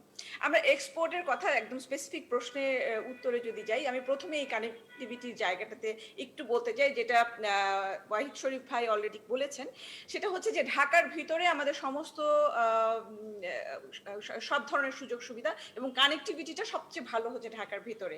সো এক্সপোর্ট বাড়াতে হলে আমার আসলে একদম শেষ দেশের প্রত্যন্ত অঞ্চলে এই ভালো কানেক্টিভিটি আমাদেরকে সংযুক্ত হতে হবে একটা ভালো ইন্টারনেট দিয়ে, ব্রডব্যান্ড ইন্টারনেট দিয়ে। সেই জায়গাটা কিন্তু আমাদের এখনো প্রস্তুত না বলে আমি মনে করছি। সেই জায়গাটাকে আমাদেরকে তুলে ধরতে হবে এবং চ্যালেঞ্জ, এটাকে আমার কাছে অনেক বড় একটা চ্যালেঞ্জ মনে হয়। তার কারণ হচ্ছে যে আমরা যখন বড় হওয়ার কথা বলছি, আমরা যখন $5 বিলিয়ন এক্সপোর্টের কথা বলছি, তখন কানেক্টিভিটি, ইলেকট্রিসিটি, ইনফ্রাস্ট্রাকচার খুবই ইম্পর্টেন্ট এবং কস্ট অফ ডুইং বিজনেসও খুব ইম্পর্টেন্ট।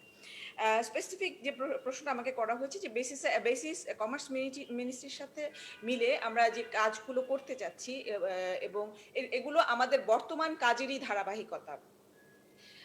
এক্সপোর্ট 80টা দেশে হচ্ছে, এর মধ্যে আমরা শুনেছি, কিন্তু আমরা কতগুলো দেশকে টার্গেট করেছি যে এই দেশগুলোতে আমাদের যে দূতাবাসগুলো আছে, দূতাবাসের পাশাপাশি সেখানে যেন আইটি ডেস্ক থাকে এবং আইটি ডেস্কটা দূতাবাসের ভিতরে না, আমরা আলাদা একটা আইটি ডেস্ক চাচ্ছি। যেমন অলরেডি বেসিস জাপান ডেস্ক তৈরি করেছে, সেখানে আসলে কমার্শিয়াল অ্যাক্টিভিটি থেকে শুরু করে যেন বাইরের মানে জাপানে যে জাপান ডেস্কটা নিয়ে আমরা যখন কথা বলছি, সে জাপানে কিন্তু যে কোনো একটা কোম্পানি যে কোনো সময় নক করলে সেখানে কিন্তু কেউ না কেউ থাকবে তার প্রশ্নের উত্তর দিতে, তাকে বাংলাদেশের বেসিসে যে জাপান ডেস্ক আছে তার সাথে যুক্ত করতে এবং তার কোয়ারিটা যেটা সেই ইনফরমেশনটা তাকে প্রোভাইড করতে। তো এই ধরনের ডেস্ক আমরা করতে চাচ্ছি 5টা জায়গায়। 5টা জায়গা দিয়ে আমরা শুরু করতে চাই। ইউএসএ, ইউরোপে 2টো দেশের পাশাপাশি আফ্রিকা, জাপান নিয়েও আমরা এই ধরনের ডেস্ক তৈরির কথা ভাবছি এবং 2025 নাগাদ যদি আমরা 5টা দেশ দিয়ে শুরু করতে চাই যে আইটি ডেস্ক থাকবে এবং তারা বাংলাদেশের প্রমোশন, ব্র্যান্ডিং, বাংলাদেশ আইটি ইন্ডাস্ট্রির প্রমোশন এবং ব্র্যান্ডিং এর কাজটা সেই ডেস্ক থেকে করবে। বাংলাদেশের যে কোম্পানিগুলোকে ওই দেশের কোম্পানিগুলো রিচ করতে চাচ্ছে তাদেরকে খোঁজা এবং তাদের পর্যন্ত পৌঁছানোটা যেন কঠিন না হয়। আজকে যখন ইউএসএ থেকে একটা কোম্পানি ইমেজ প্রসেসিং এর জন্য খোঁজ করতে চায়, সে কিন্তু বাংলাদেশে আসলে কোথায় যে কোম্পানিটাকে খুঁজবে সেটা কিন্তু সে খুঁজে পাওয়াটা খুবই কঠিন। যতক্ষণ পর্যন্ত না বাংলাদেশি একটা কোম্পানি বাইরের কোনো কোম্পানিকে রিচ করে, কোনো মেলায় যায় অথবা অন্য কোনোভাবে তাদের একটা B2B ম্যাচ মেকিং এর মাধ্যমে পরিচয় না হয়, ততক্ষণ পর্যন্ত কিন্তু একটা কোম্পানিকে খুঁজে পাওয়া খুব মুশকিল হয়। সেই জন্য আমরা এই 5টা ডেস্টিনেশনকে দিয়ে শুরু করতে চাই, কিন্তু আসলে 2025-এর মধ্যে এই 5টা ডেস্টিনেশন আসলে 15টা ডেস্টিনেশন হতে হবে। ইনিশিয়ালি আমরা 5টা দেশ দিয়ে 5টা রিজিয়ন দিয়ে শুরু করতে চাচ্ছি। ব্র্যান্ডিং যেগুলো আমাদের এক্সিস্টিং মার্কেট আছে, আমরা সেই এক্সিস্টিং মার্কেটে বাংলাদেশ আইসিটি ইন্ডাস্ট্রির ব্র্যান্ডিং এর কাজগুলো এই ডেস্কগুলোর মাধ্যমে করব এবং যোগাযোগের কাজটা করব। আর এর বাইরে যেই দেশগুলোকে আমরা সিলেক্ট করেছি সেই দেশগুলোর মেইন স্ট্রিম মিডিয়াতে আমাদের সাকসেস স্টোরিগুলো প্রচার করার ব্যবস্থা থাকবে, যেন যে আসলে আজকে কোনো কাজ তার হাতে নেই বা কাজ করানোর কথা ভাবছেন না, উনিও জানতে পারেন যে আসলে বাংলাদেশের আইসিটি ইন্ডাস্ট্রিতে কি হচ্ছে। মোটামুটি আমরা আমাদের যে এক্সিস্টিং সাকসেসগুলো আছে এই দেশগুলোর মাধ্যমে সেই সাকসেসটাকে আমরা তুলে ধরতে চাচ্ছি এবং তার সঙ্গে কিছু চ্যালেঞ্জেস তো অবশ্যই আছে যেগুলো অ্যাড্রেস করতে হবে। একটা আমি ইন্টারনেটের কথা বলেছি, দেশের প্রত্যন্ত অঞ্চলের ইন্টারনেটে নিয়ে কিভাবে পৌঁছে দেওয়া যায়।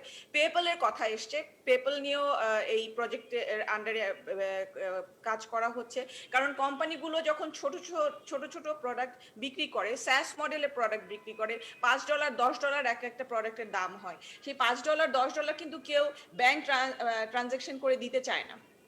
সো সেই জায়গায় পেপ্যালকে কিভাবে নিয়ে আসা যায় সেই বিষয়ে বেসিস আইসিটি ডিভিশনের সাথে এবং কমার্স মিনিস্ট্রির সাথে কাজ করছে। এই প্রজেক্টের আন্ডারে রিস্কিলিং এর একটা জায়গা আছে, যেখানে আমাদের এক্সিস্টিং কোম্পানিগুলো আজকে যেই ডলারে যেই কাজটা করছে তাদেরকে রিস্কিলিং এর মাধ্যমে আরো বেশি দক্ষ করে তুলতে পারলে এবং তোলার ডিটেইল প্ল্যানটা এখানে করা হয়েছে। সো রিস্কিলিং এর জায়গাটাতে আমরা যখন কাজ করব তখন দেখা যাবে যে এই ছেলেটা আজকে $10 পার আওয়ার কাজ করছে, সে হয়তো $50 পার আওয়ার কাজ করতে তার বেশি দিন সময় লাগবে না। সো ওই জায়গাটাতে কাজের বিষয়টা আছে। আরেকটা বিষয় আমরা এবার ফোকাস করছি, আমরা দেখেছি যে ডিজিটাল মার্কেটিং এর জায়গাটা ফোকাস ভাবে আমরা যে দেশগুলোতে কাজ করছি এক্সিস্টিং বিজনেসটাকে এক্সপ্যান্ড করার জন্য ডিজিটাল মার্কেটিং এর মাধ্যমে আমরা যে ওই দেশে কি কি সাকসেস স্টোরি তৈরি করেছি সেগুলো তুলে ধরা প্রয়োজন, এবং সেই জায়গায়ও বেসিস কাজ করছে বিভিন্ন মন্ত্রণালয়ের সাথে। অনেক ধন্যবাদ। আমরা এটা জানতে পারলাম এবং সবাই জানতে পারলো যে আমরা মেইনলি ফোকাস করছি এখন 5টা দেশ বা 5টা রিজিয়নে, কিন্তু বাই 2025 এটা বেড়ে কমপক্ষে 15টা হতে হবে।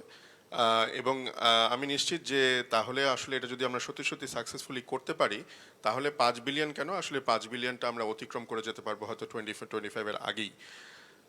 অনেক ধন্যবাদ। আমি আপনার কাছে আবার ফিরে আসব। আমি একটু ওয়াহিদ ভাইয়ের কাছে আরেকবার ফিরে যেতে চাই। উনি হয়তো ওনার আরেকটা মিটিং আছে, ওনাকে যেতে হবে।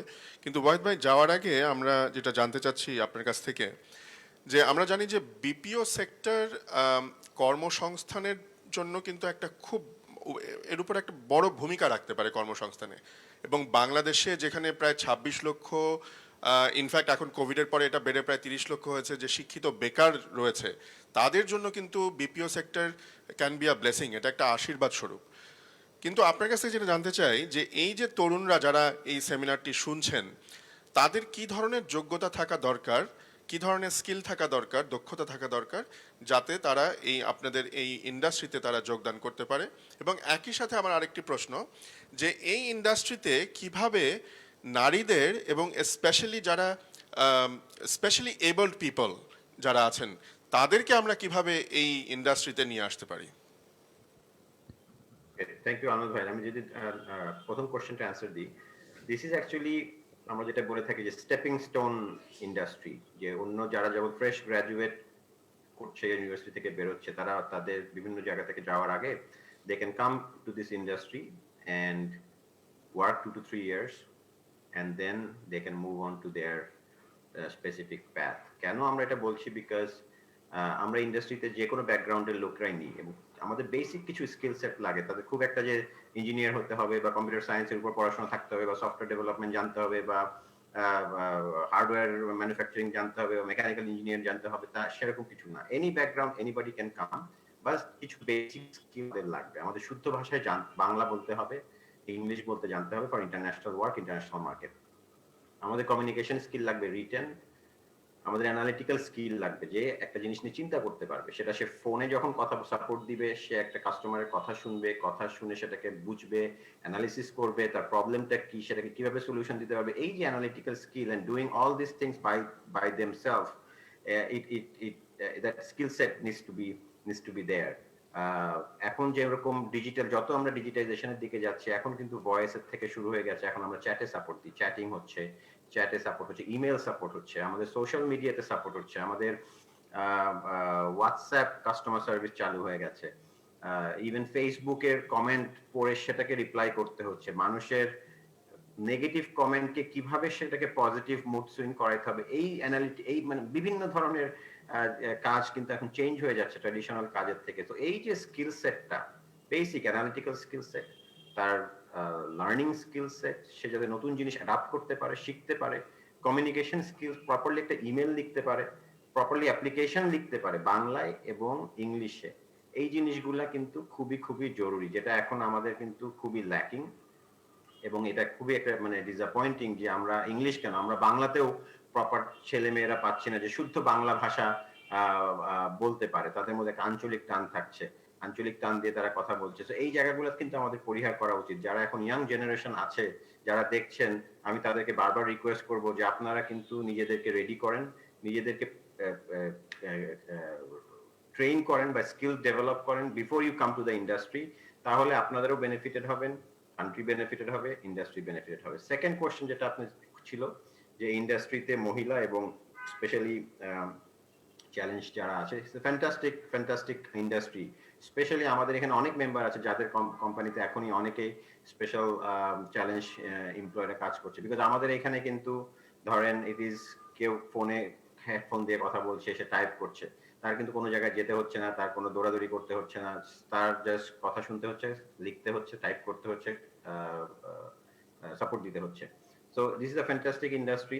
তো যারা স্পেশালি চ্যালেঞ্জড আছেন, তারা যদি এই যে স্কিল সেটগুলোর আমি কথা বললাম, সেই স্কিল সেটগুলো যদি আপনি অ্যাকোয়ার করতে পারেন, আপনি কিন্তু আমাদের ইন্ডাস্ট্রিতে আসতে পারেন। মহিলাদের জন্য আরো ভালো, বিকজ আমাদের এখানে অনেক ধরনের কাজের সুবিধা আছে, যে নট অনলি ফুল টাইম যে আমাকে 8টা থেকে 5টা অফিসে বসে কাজ করতে হবে, এমন কোনো বাধ্যবাধকতা নেই। আমাদের এই ইন্ডাস্ট্রিতে 24/7 কাজ হয়। অনেকে সেখানে বাসা থেকে কাজ করার সুবিধা নিতে পারে, অনেকে পার্ট টাইম কাজ করার সুবিধা নিতে পারে, যে ঠিক আছে আমার বাচ্চার স্কুল যখন থাকবে এই 4 ঘন্টা আমি কাজ করব, এই পার্ট টাইম আমি কাজ করতে পারি, যে ঠিক আছে আমি বাসা থেকে বেরোতে পারছি না, আমি বাসা থেকে বসে আমি এই 2 ঘন্টায় সাপোর্টটা দিব বা 4 ঘন্টা আমি সাপোর্ট দিব। তো এই বিভিন্ন ধরনের সুযোগ সুবিধা আছে, but it's all depends on যে যে এই কাজটা করতে চায় তার সেই স্কিল সেটটা আছে কিনা, এবং সে ওই ভ্যালু অ্যাডিশনটা দিতে পারবে কিনা, এবং সেই ইন্টেগ্রিটি এবং অনেস্টির সাথে সে সেই কাজগুলো করতে পারবে কিনা। যে সে যদি কেউ যদি বাসা থেকে কাজ করে, সে সেই বাসা থেকেও যাতে সেই সেম কোয়ালিটি কাজ সে কি দিতে পারছে কিনা বা পারবে কিনা। ওখানে কিন্তু তার উপরে সুপারভাইজার থাকবে না বা ম্যানেজাররা থাকবে না। So we will have to depend on that person, যে সে আসলে অনেস্টলি ইন্টেগ্রিটির সাথে সে বাসা থেকে বসে সেই সাপোর্টগুলা সে যাতে দিতে পারে। সো এটা যদি করতে পারে, then sky is the limit, there is plenty of opportunity out there. অনেক ধন্যবাদ। আপনি খুব রাইটলি বলেছেন যে আমাদের তরুণদেরকে এই বেসিক কিছু স্কিল, টেকনিক্যাল স্কিল না হলেও একেবারে বেসিক কিছু স্কিল, যেমন কমিউনিকেশন স্কিল, ল্যাঙ্গুয়েজ স্কিল, সেগুলো আসলে তাদেরকে অর্জন করতে হবে।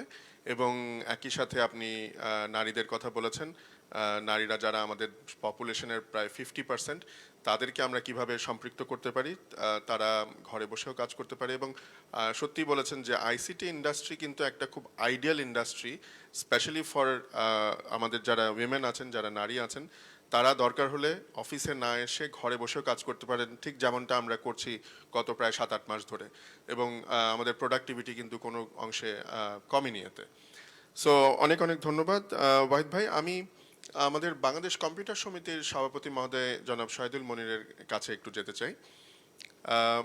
মনির ভাই, আমরা দেখেছি যে কিছুদিন ধরে, গত কয়েক বছর ধরে আমাদের বাংলাদেশে বেশ কিছু ডিজিটাল ডিভাইস এখানেই তৈরি হচ্ছে, কিছু অ্যাসেম্বলিং হচ্ছে, কিছু ম্যানুফ্যাকচারিং হচ্ছে, এবং সামনে কিন্তু অনেক বড় সম্ভাবনা রয়েছে। আমরা মাহবুব জামান ভাইয়ের কিনোট পেপারে দেখেছি, প্রেজেন্টেশনে দেখেছি যে উনি ডিজিটাল ডিভাইসের যে ম্যানুফ্যাকচারিং বা অ্যাসেম্বলি, সেটার প্রতি কিন্তু অনেক আশাবাদ ব্যক্ত করেছেন যে বাই 2025 আমাদের অর্জনের প্রায় 70% কিন্তু সেখান থেকেই আসতে পারে যদি আমরা ঠিক পথে চলি। কি কি বাধা আপনি রয়েছেন আপনি বলে মনে করেন, এবং কি করা দরকার এটাকে আরো বেশি প্রসারিত করার জন্য? ধন্যবাদ আলমাজ ভাই এবং মাহবুজ্জামান ভাইকে অসংখ্য ধন্যবাদ একটি সুন্দর কিনোট পেপার এখানে প্রেজেন্ট করার জন্য। খুব ডিটেইলস উনি প্রেজেন্ট করেছেন, এবং যারা আছেন প্যানেলে, ফারহানা আপা এবং ওয়াহিদ শরীফ ভাই সহ অন্য যারা আছেন সবাইকে অসংখ্য ধন্যবাদ। আসলে আমাদের দুটো জিনিস আমি একটু দুভাবে বলবো। প্রথমত, আমরা যেটা টার্গেট করেছি যে আমাদের $5 বিলিয়ন আমরা এক্সপোর্ট করব, এটাকে একটু ঘুরিয়ে বলতে পারি যে আমি 20,000 কোটি টাকার গুডস আমি ইম্পোর্ট করতাম, কিন্তু আমি এখানে ম্যানুফ্যাকচারিং কারণে আমি 20,000 কোটি টাকা গুডস ইম্পোর্ট না করে এখন 10,000 কোটি টাকা করা যাচ্ছে, আর বাকি 10,000 কোটি টাকা আমি লোকালি প্রোডাকশন করে আমি আমার লোকাল মার্কেটটাকে ইয়ে করতে পারছি, সাপ্লাই দিতে পারছি। সেটাও কিন্তু একটা বড় রকমের ভ্যালু অ্যাড, যে আমাদের এক্সপোর্টটা ইম্পোর্টটা কমে যাচ্ছে এবং আমাদের নিজস্ব স্বয়ং সম্পূর্ণতার কারণে আমরা নিজেরাই পড়াশোনা করতে পারছি। তো এটা একটা ব্যাপার। আপনারা জানেন, একটু আগে যেটা আপনি বললেন যে আমাদের মোবাইল থেকে শুরু করে আমাদের কম্পিউটারের অনেকগুলো আইটেমস এখন বাংলাদেশে অ্যাসেম্বলিং হচ্ছে, কোথাও কোথাও আপনার প্রোডাকশনও হচ্ছে। আমাদের মেম্বাররাই অনেকেই অনেকগুলো আইটেম, এটা ছোটখাটো আইটেম, কিন্তু নিজেরাই প্রোডাকশন করছে এবং এটা ভালো মার্কেটের ভিতরে কোয়ালিটি সম্পন্ন জিনিস তারা মার্কেটের ভিতরে ইনজেক্ট করতে পারছে।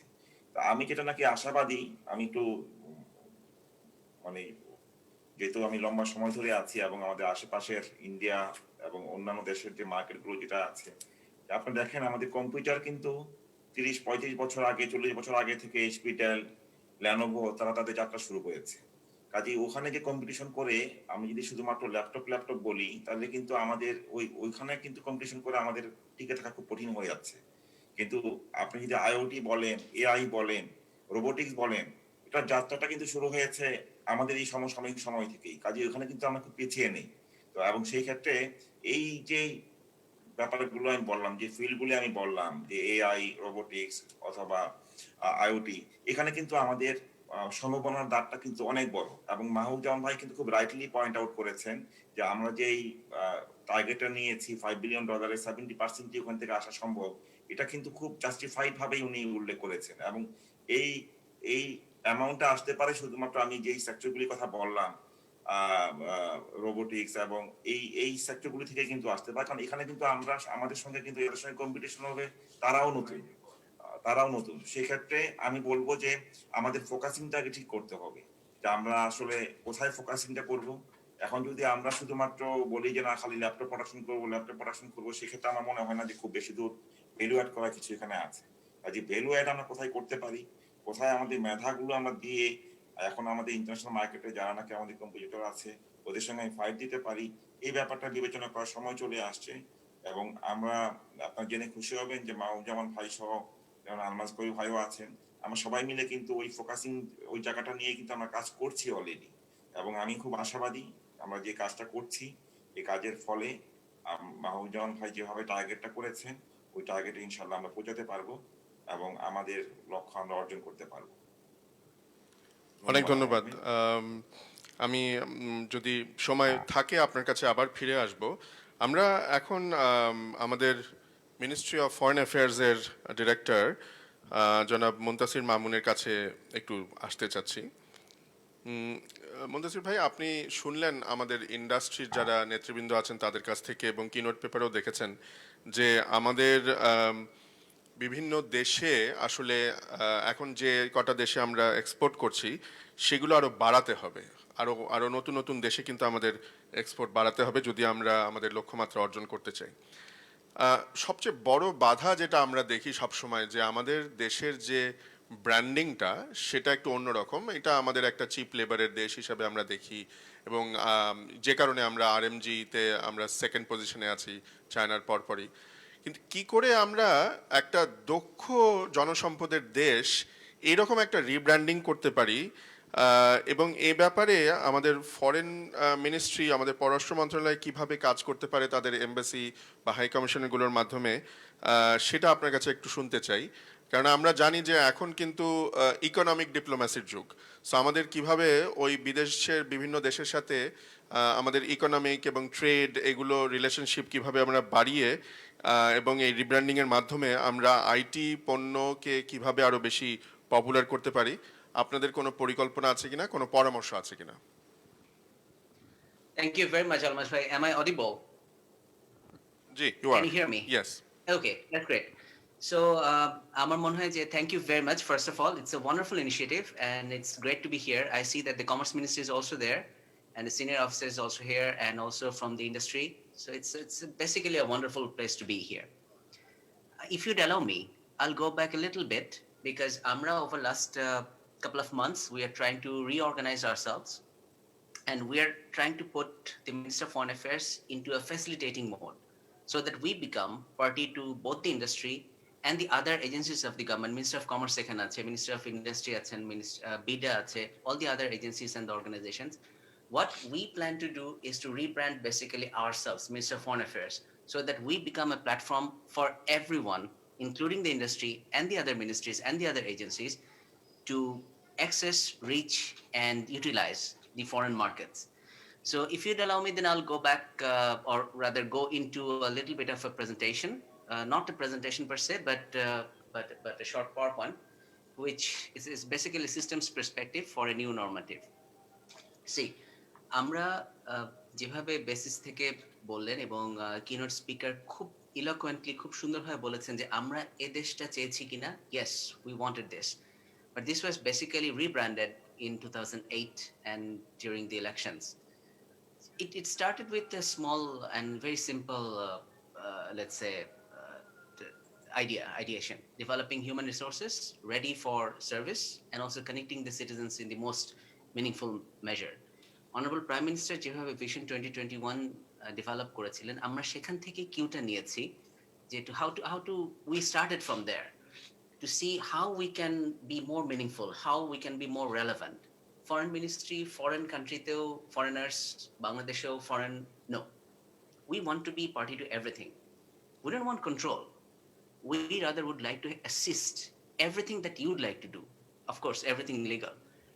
So essentially, one of the things, these are all hypotheses, not that it's the defined foreign policy priority that we have. It is something that we're experimenting with. That we have put economy, ecology, and security at the very, very core of our existence. And we have set some tactical targets, which is first acquiring an equitable market access, as you have said, expansion of our export basket, transfer of critical technologies, transfer, assimilation, and indigenization, and employment of our professionals and skilled workers, and also, of course, semi-skilled or unskilled workers in the foreign countries. How we interpret the digital space, because in the digital space we have both the platforms, the systems, the equipment, and the software. And what we see is that there are 5 things which have been found to be very important, very pertinent for our discussions. আমাদের নিজেদের কাছে দেখেছি that we need systems, we need infrastructure, we need capabilities, rules of procedure, which in the government services we call rules of business. কে কি করবে, কেন করবে, কিভাবে করবে, and above all, intent. Would you like to do something? The question that you asked, that how we rebrand ourselves, we are basically experimenting with, you know, that I work with the University of Oxford for the Said Business School. We are experimenting with the TMO framework, which is technology, organizations, and markets.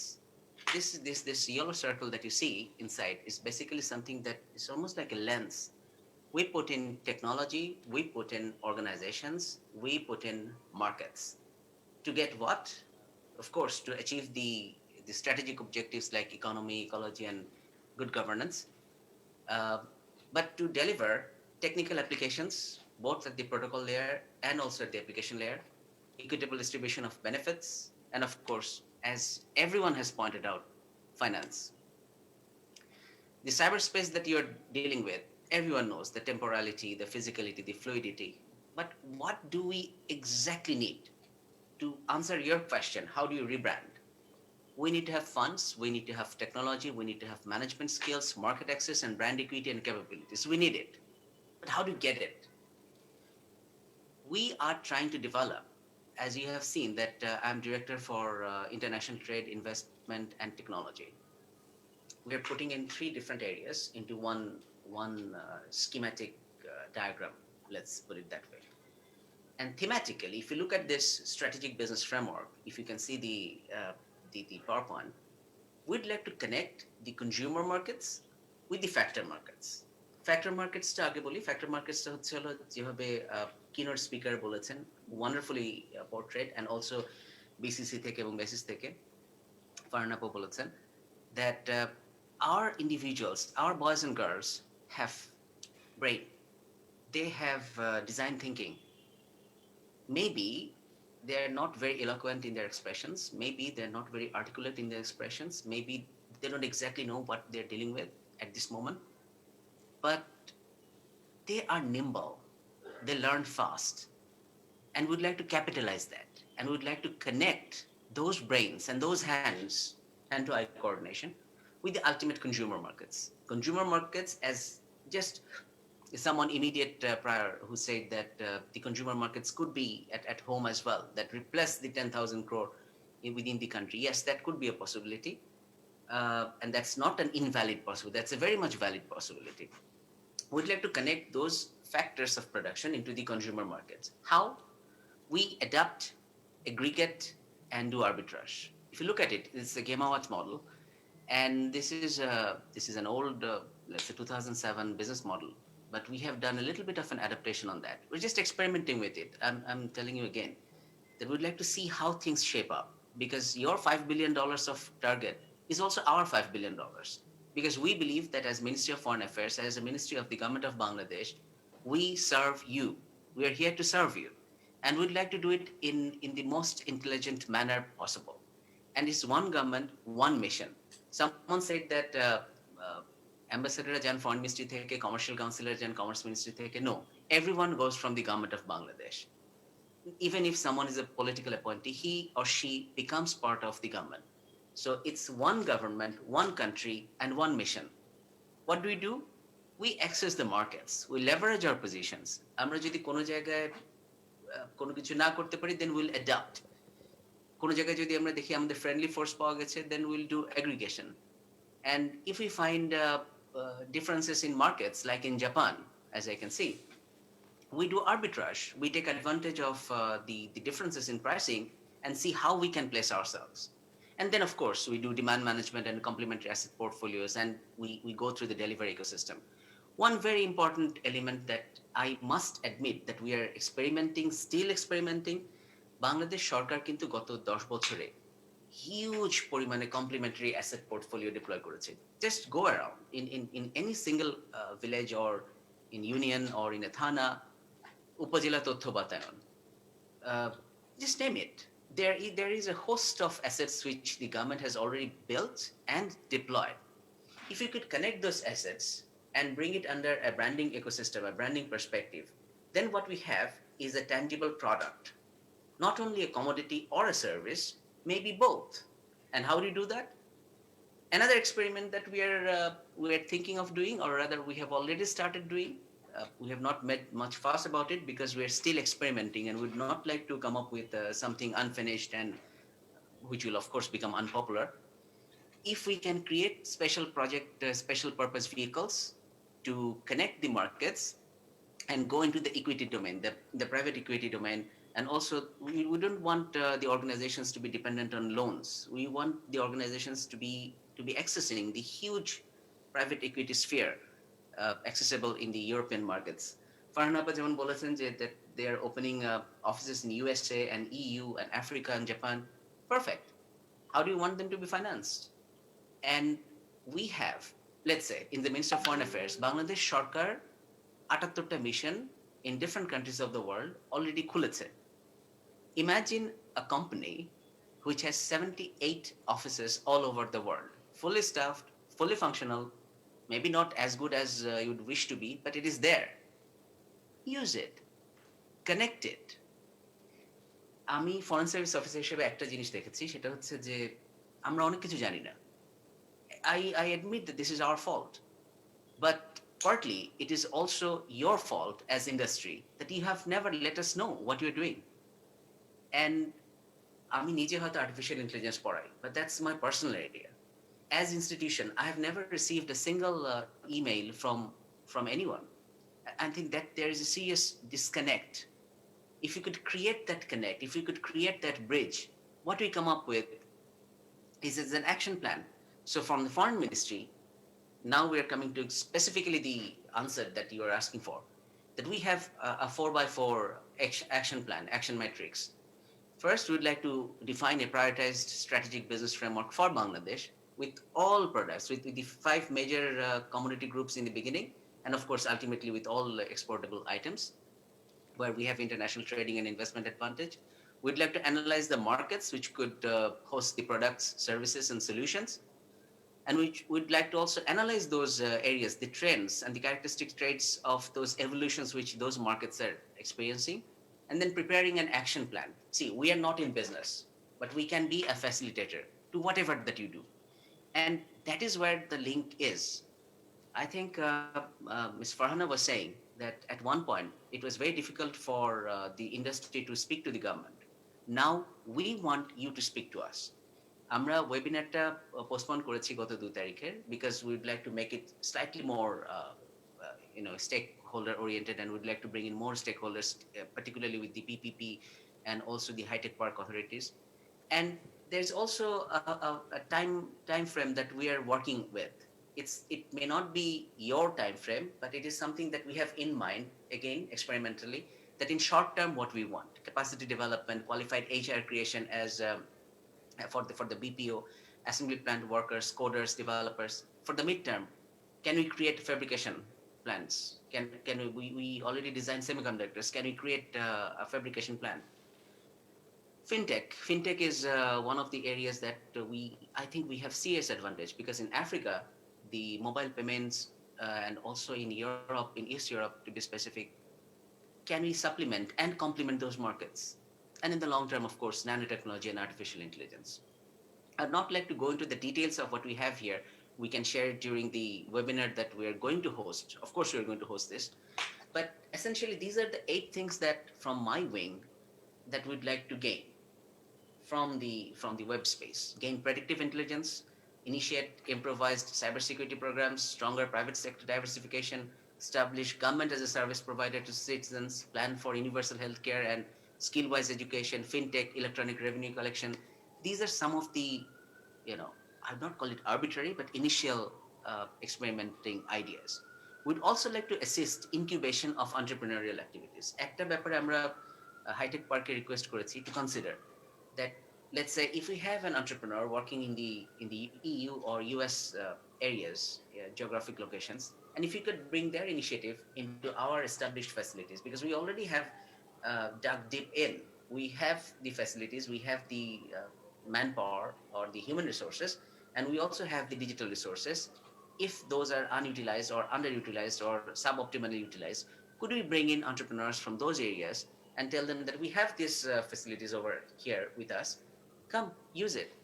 I've already connected the Oxford Entrepreneurs Network. My own supervisor, when I was doing my PhD long before, he's already there.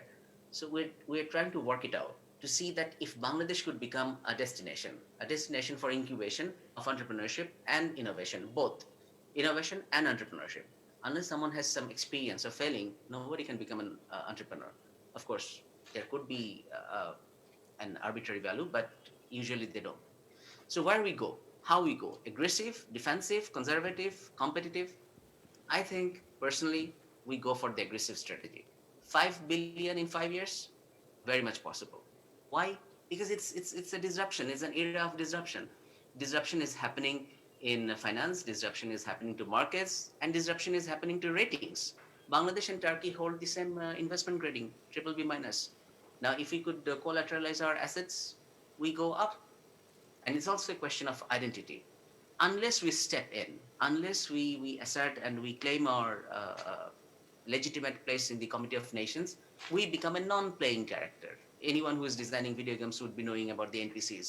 And I don't want to be part of the NPC universe. We would like to be a player, and not a small player. Bangladesh is graduating under the leadership of the Honorable Prime Minister very fast from being an LDC to a middle-income country. Now, the Honorable Prime Minister has set the goal of 2041 as developed country. Can we have it even faster? So the infamous 6, I'd like to, almost close my presentation over here, is that the banks are vanishing quickly. The platform banks are coming up. Fiat currencies might be losing their value. Borders are becoming fuzzier. The fuzzy numbers between 0 and 1, they have these numbers. But will the state listen? I believe that the state would definitely listen. And this is where we come in. Thank you. We come in as facilitators, as bridge builders, as networking agents, for you, with you, and together. Thank you so much, thank you very very much Mudassir ভাই, আপনাদের আপনি যে কথাগুলো বলেছেন, and specially this plays, যা আপনি লাস্টে যেটা আপনি বললেন শেষে, যে you R there for us, আমাদের যেটা এক্সপোর্টের বাড়ানোর জন্য আপনাদের সাহায্য খুবই দরকার হবে। এবং আপনি যেটা ঠিকভাবেই বলেছেন যে ফরেন মিনিস্ট্রি, কমার্স মিনিস্ট্রি আলাদা না করে এটা গভর্নমেন্ট অফ বাংলাদেশ, এবং সেটা চিন্তা করে আমরা গভর্নমেন্টের কাছ থেকে এই সাহায্যগুলো চাচ্ছি, যে তাদের যে 78টা দেশে বিভিন্ন কনসুলেট আছে, foreign offices, embassy, high commission আছে, সেগুলোকে আমরা কিভাবে এক একটা মার্কেটিং অফিসে তৈরি করে ফেলতে পারি এবং দেশকে নতুন করে ব্র্যান্ডিং করতে পারি, এবং আমাদের অন্যান্য ব্যবসার সাথে আইটি সেক্টরকে সেখানে কিভাবে পরিচয় করে যেতে পারি, বাংলাদেশের আইটি সেক্টরকে। অনেক অনেক ধন্যবাদ। 1 সেকেন্ড, আমাদের শেষ বক্তা আমাদের মিনিস্ট্রি অফ কমার্সের থেকে আমাদের এসছেন জনাব আব্দুর রহিম খান। রহিম ভাই, আপনার কাছ থেকে খুব জানতে চাচ্ছি যে আপনারা আমাদের সাথে কাজ করছেন, ইনফ্যাক্ট রাদার আমরা আপনাদের সাথে কাজ করে যাচ্ছি এই এক্সপোর্ট কিভাবে বাড়ানো যায়, এক্সপোর্ট ডাইভার্সিফাই করা যায়। আপনারা আমাদের জন্য আর কি ধরনের পরিকল্পনা রয়েছে, আপনি যদি একটু সংক্ষেপে বলেন তাহলে আপনার কাছ থেকে একটু শুনবো। আপনার কাছ থেকে শুনে আমরা আমাদের এই প্রোগ্রামটি আজকের মতো শেষ করব। Thank you. Thank you, Almas bhai. Can you hear me? জি, শুনতে পাচ্ছি। Thank you. শেষ বক্তা হওয়ার কিছু সুবিধা আছে, কিছু চ্যালেঞ্জ আছে। বিশেষ করে doctor Syed Muntasir Mamun, my friend in Ministry of Foreign Affairs, he made a wonderful presentation.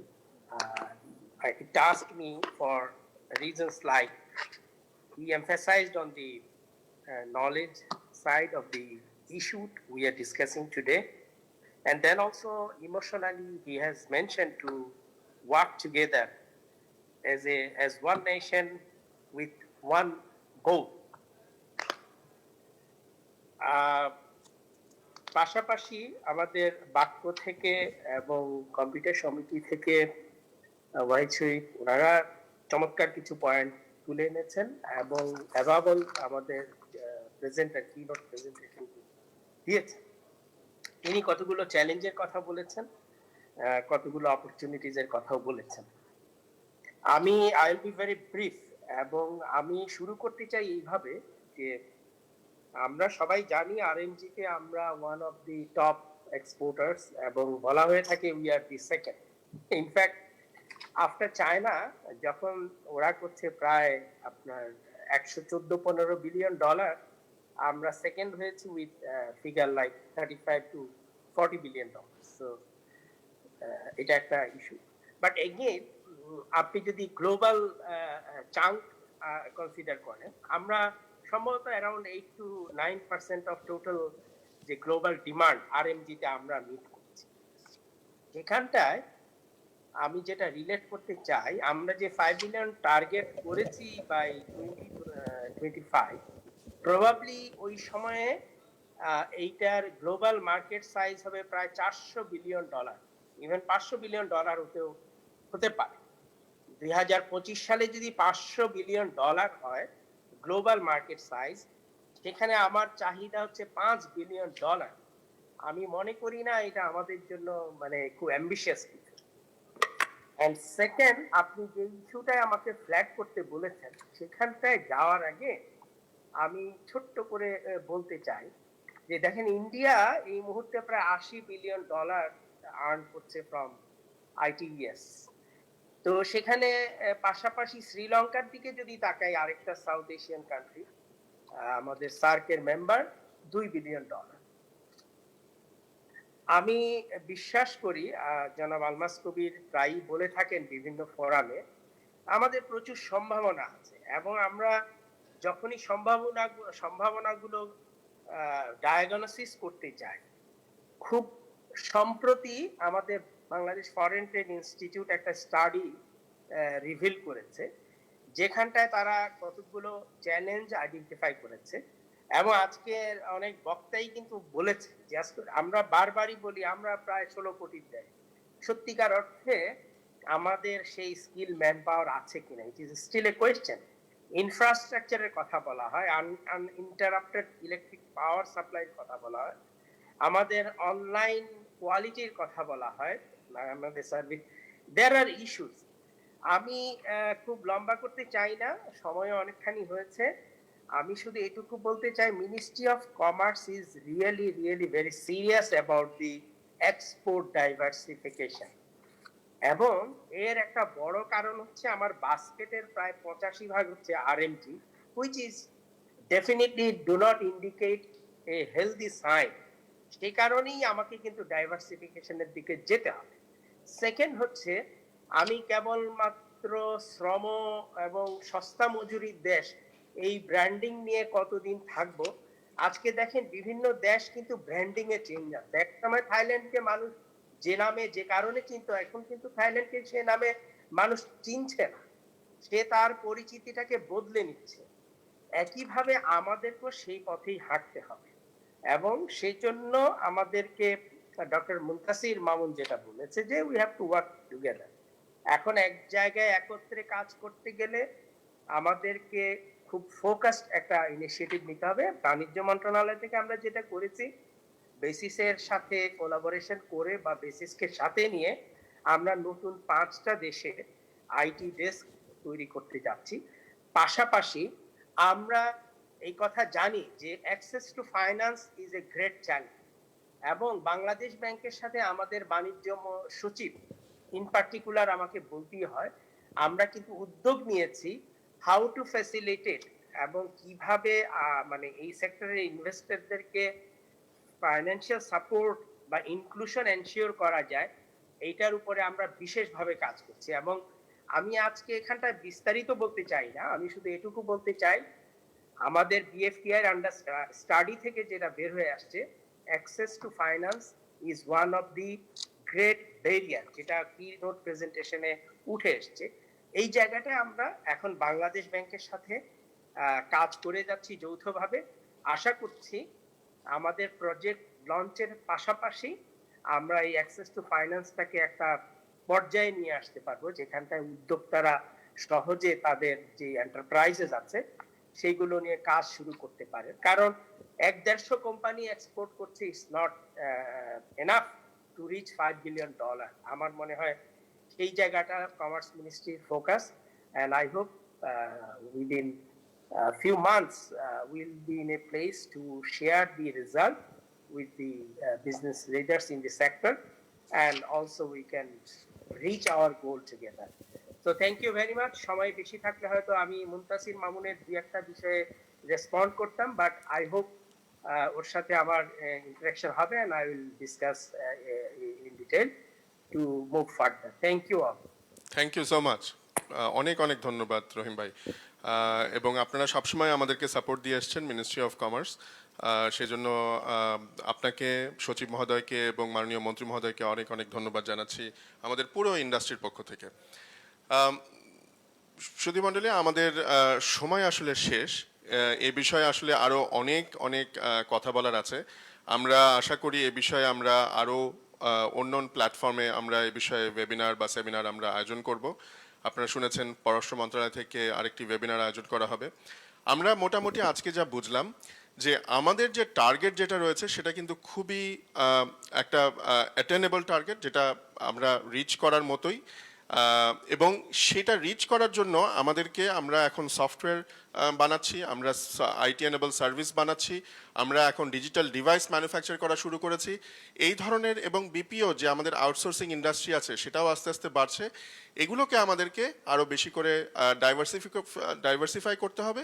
কিন্তু মেন দুটো যে চ্যালেঞ্জ এবং যেটা শর্ত যেটা আমাদের প্রয়োজন হবে মোকাবেলা করার, সেটা হচ্ছে 1 নম্বর হচ্ছে দক্ষ জনসম্পদ তৈরি করা, যেটা আমাদের প্রত্যেক বক্তাই বলেছেন, স্কিল ডেভেলপমেন্ট এবং ফ্রন্টিয়ার টেকনোলজিতে স্কিল ডেভেলপমেন্ট, যেটা আমাদের চতুর্থ শিল্প বিপ্লবে যে স্কিলগুলো দরকার হবে সেই রিলেটেড স্কিলগুলো আমাদের দরকার। আর 2 নম্বর শর্ত হচ্ছে রোবাস্ট একটা ইনফ্রাস্ট্রাকচার, ইন্টারনেটের একেবারে প্রত্যন্ত অঞ্চল পর্যন্ত গতিশীল সুলভ মূল্যে ইন্টারনেট পৌঁছে দেওয়া। এই দুটো শর্ত যদি আমরা পালন করতে পারি, আমরা যদি এটা মোকাবেলা করতে পারি, তাহলে কিন্তু আমাদের এই 5 বিলিয়ন কেন, আমরা আরও অনেক বেশি এক্সপোর্ট করতে পারবো ইন দ্য নেক্সট 2 to 3 ইয়ার্সের মধ্যে। আপনাদেরকে অনেক অনেক শুভেচ্ছা জানাচ্ছি, এবং ডিজিটাল ওয়ার্ল্ডের যে বাকি যে আয়োজন আমাদের এই প্রথমবারের মতো অনুষ্ঠিত হতে যাচ্ছে virtual digital world virtual exhibition.